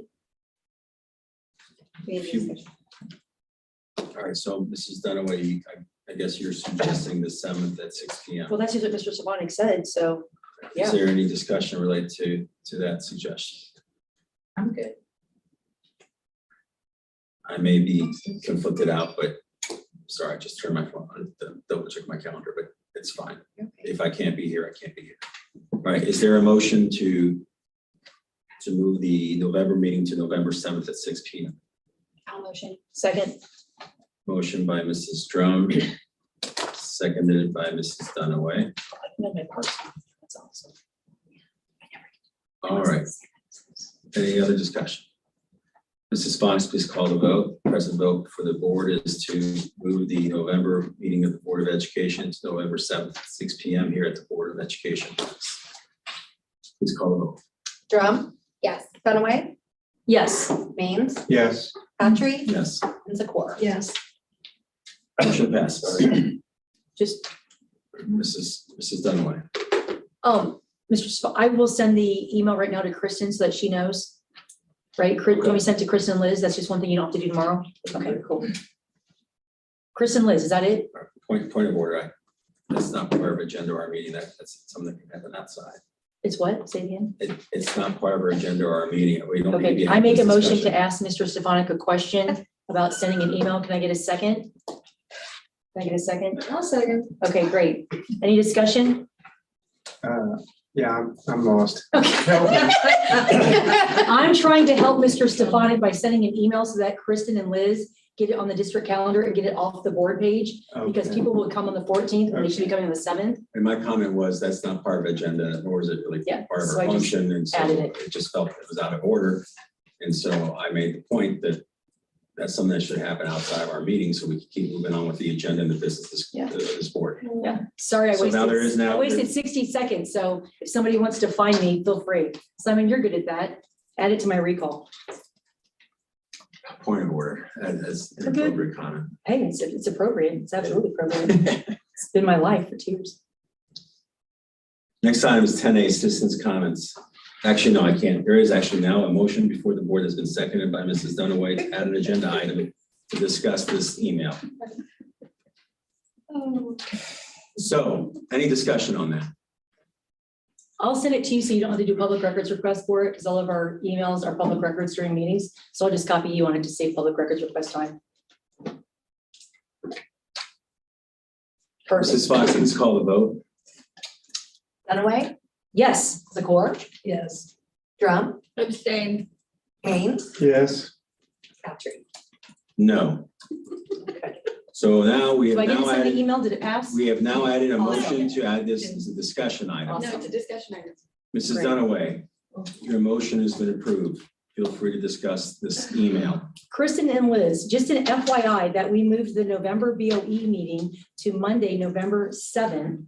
So please make sure we get all of the communications out and correct our school board page, our district website, and also the meeting reminder. Thank you. Love Mrs. Dunaway. Any other discussion? Item 10A, citizens' comments. Do we have any additionals? Nobody signed up. Can I, Can I? may I? Mr. Jordan, you have the floor. We have plenty of time left over. My first opportunity to attend the board meeting, and I'm very impressed. Okay. First, there seems to be a lot of open-ended items that needs conclusion. Okay? Starting with our statement of work on facilities. You've been discussing this for 3 years. You still haven't come up with a draft plan that's acceptable by the board. That's one. There needs to be a closure on that. Timeline is important. You're coming up to a vote from the public as to what we're going to do with our school facilities next year, 5 years, whatever. Part 2, budget. I hear tonight a financial statement that gives income and expenses. You're sitting on a $400,000, is it $400,000 invoice from a prior 4 year? Is it 400,000? I don't remember the number. From a former architect, 31,000. No. 31,000, I'm sorry. It's okay. It's a 4 year, it's a 4 year invoice. Even the legal has not come up with a plan from the legal side as to whether or not you owe that invoice. What are you doing in the treasury side of it to account for the potential of paying that invoice? Part 2 of the treasury, are you on a cash basis in your accounting? Because what you gave today, you said we didn't receive much in September for our income. But we got plenty of money coming in for October. So, Rick, do we have a cash system? Or do we have an accrual system? Or do we have both? I don't know. You should settle on one type. If on the financial statement, sure, income and expenses is important. But you've got outstanding invoices that no one seems to be worried about because legal haven't come up with a decision yet. Let's closure on that. Closure on that. My notes. I wasn't prepared, as you can see. Okay. The accrual system would be my suggestion. Rick may, as a CPA, know a better method of doing it. It's up to the board as how you all address this in the future. Stay like you are. Tip pride. If I recall, you said we made a payment to Tip pride. Did you not say that earlier in the discussion? I don't think, I may have misunderstood. yeah, I don't think I did, but I, Have we never? Thank God I'm wrong. My ears are starting to fail me. It's okay. I don't think we made payments to Tip Pride that I recall, and what do I know that we? I don't received recollect revenues any. from Tip Pride, either one. Do you make payments to anybody without authorization or within the budget? Point of order, Mr. Jordan, forgive me, sir, as respectfully as I can. The purpose of citizen comments is not to engage the board in the dialogue, but to present a comment. So forgive me, sir. I have to I'll hold hurry. you to it. Thank you. I'll hurry. Policy, open-ended policy total reviews, I think is appropriate. All policies, after the policies are written and approved, filter that down to the staff, make for sure that the staff reads, understands, and signs off on them. Then you won't have these issues of, what do we call it, outside vendors, insurance, things like that. Okay. Here's a dumb. In the last month or so, I've read cases where schools are now introducing a new gender. They're called furries. That's been a Are couple years. we, huh? That's been a few years. 30 seconds. Are we, okay, I'm out after this one. Are we involved in that hearing tip? If so, as Don said earlier, in the Bible, God created two people, man and woman. That our policies should address those things as opposed to an animal. I'd like to come back sometime. I sure hope that I don't have to readdress those things. I don't know. It was fun, but it was also very informative for me. Good. Okay. Rick had a good idea. The per diem for these people, it is a flexible number. I worked for the government for 31 years. I know what this per diem is when you go to New York It's a different, or when you go to Los Angeles. it's a different. You're out of pocket if you don't get some kind of exception. We had the exceptions by the second level supervisor, level of traveler, had to prove the exceptions. Thank you all very much. Thank you, Mr. Jordan. Yes, thank Don't be you. shy. Next time you can ask me for paper. You don't have to write on your. Yeah, you paper. don't have to- I got you. You always have paper. I'm bringing you a notebook. If I see you back here next time, I will have a personal notebook. I was 30 minutes. I thought, oh, I'll be home in 30 I minutes. got you. Next time, Oh, I'm your girl. I'm cute. gonna have a There you legal go. pad for you. All right. Thank you. I'll even get you a Next pen. item is You're welcome. executive session. The recommended action is to adjourn to executive session for purposes authorized under Board of Education Policy 0166 and Ohio Vice Code 121.22 G1 to consider the employment, compensation, and complaint. Well, I think those are two different sections. I think the recommended action is I misidentified. No, I think what that is you've got. We have three separate ones. You're covering all of them and I believe they're all under G1. G1. Are they all G1? Yeah. Yes, yes. All right. The employment compensation and the complaint against the public employee or officials. There are three separate items under this exception for the executive session. Potential invitees would include Mr. Stefanik, Mrs. Fox. Anyone else from that the board may wish to invite? No. All right, and then there may or may not be official action following the executive session. Is there a motion? Motion. Motion by Mrs. Dunaway. Is there a second? Second. Second by Mrs. Drum. Any discussion?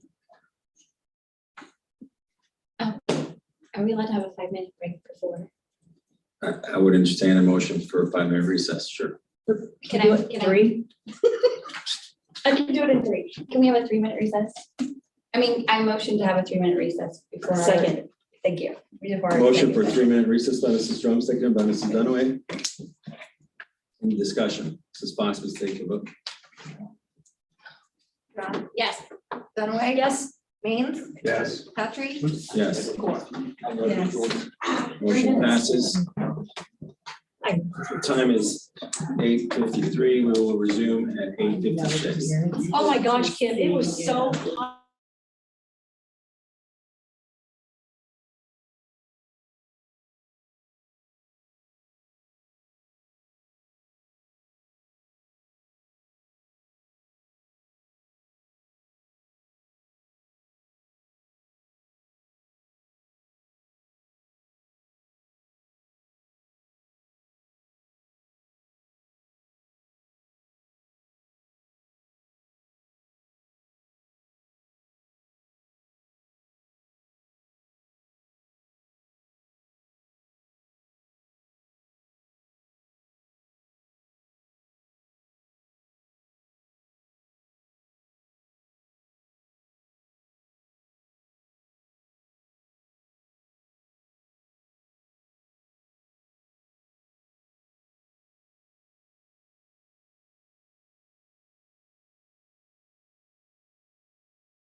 Executive session just yet. We have to keep it open.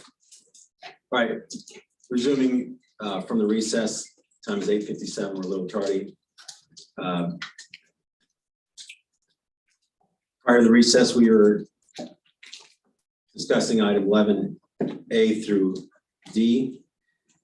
Recommend actions to adjourn for executive session for purposes authorized under Board of Education Policy 166 and Ohio Vice Code 121.22G1, employment, compensation, and complaint against a public employee or official. There are 3 separate items under this exception. Is there a and then individuals that anticipate that could be invited but may not be are Mr. Stefanik and Mrs. Fox.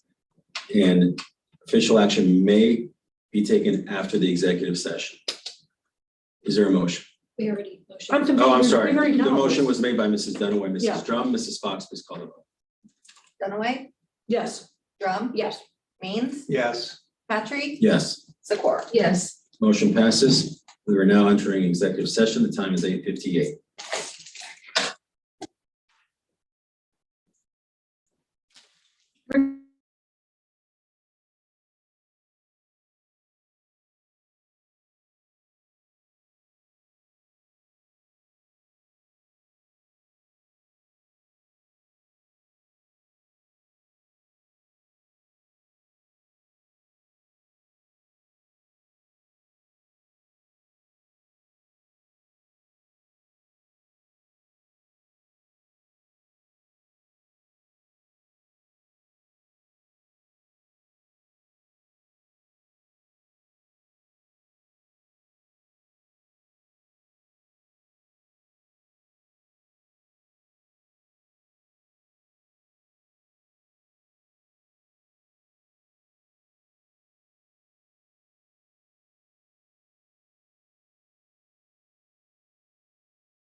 And then after I got back.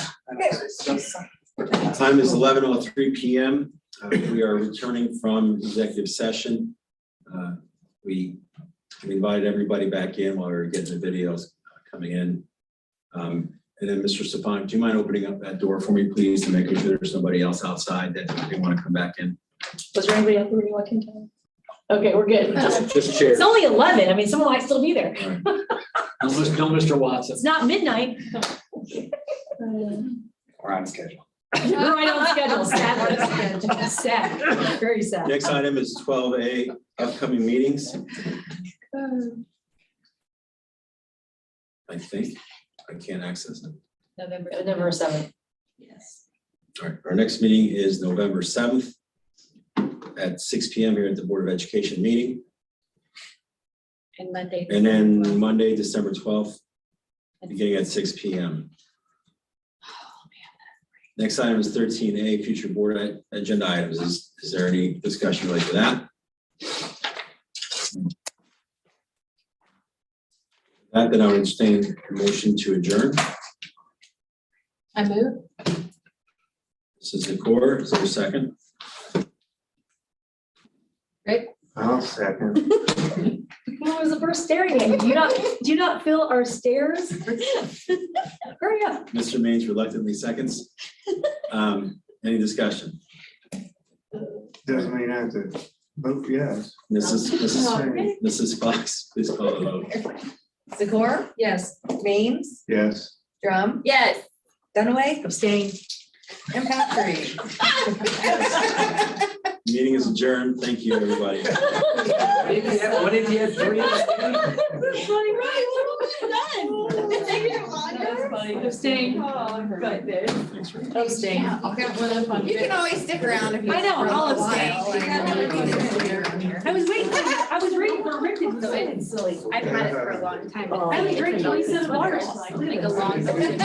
I even brought my mask. Yeah. Yeah. Not quite that long. No, yeah, it was like here, but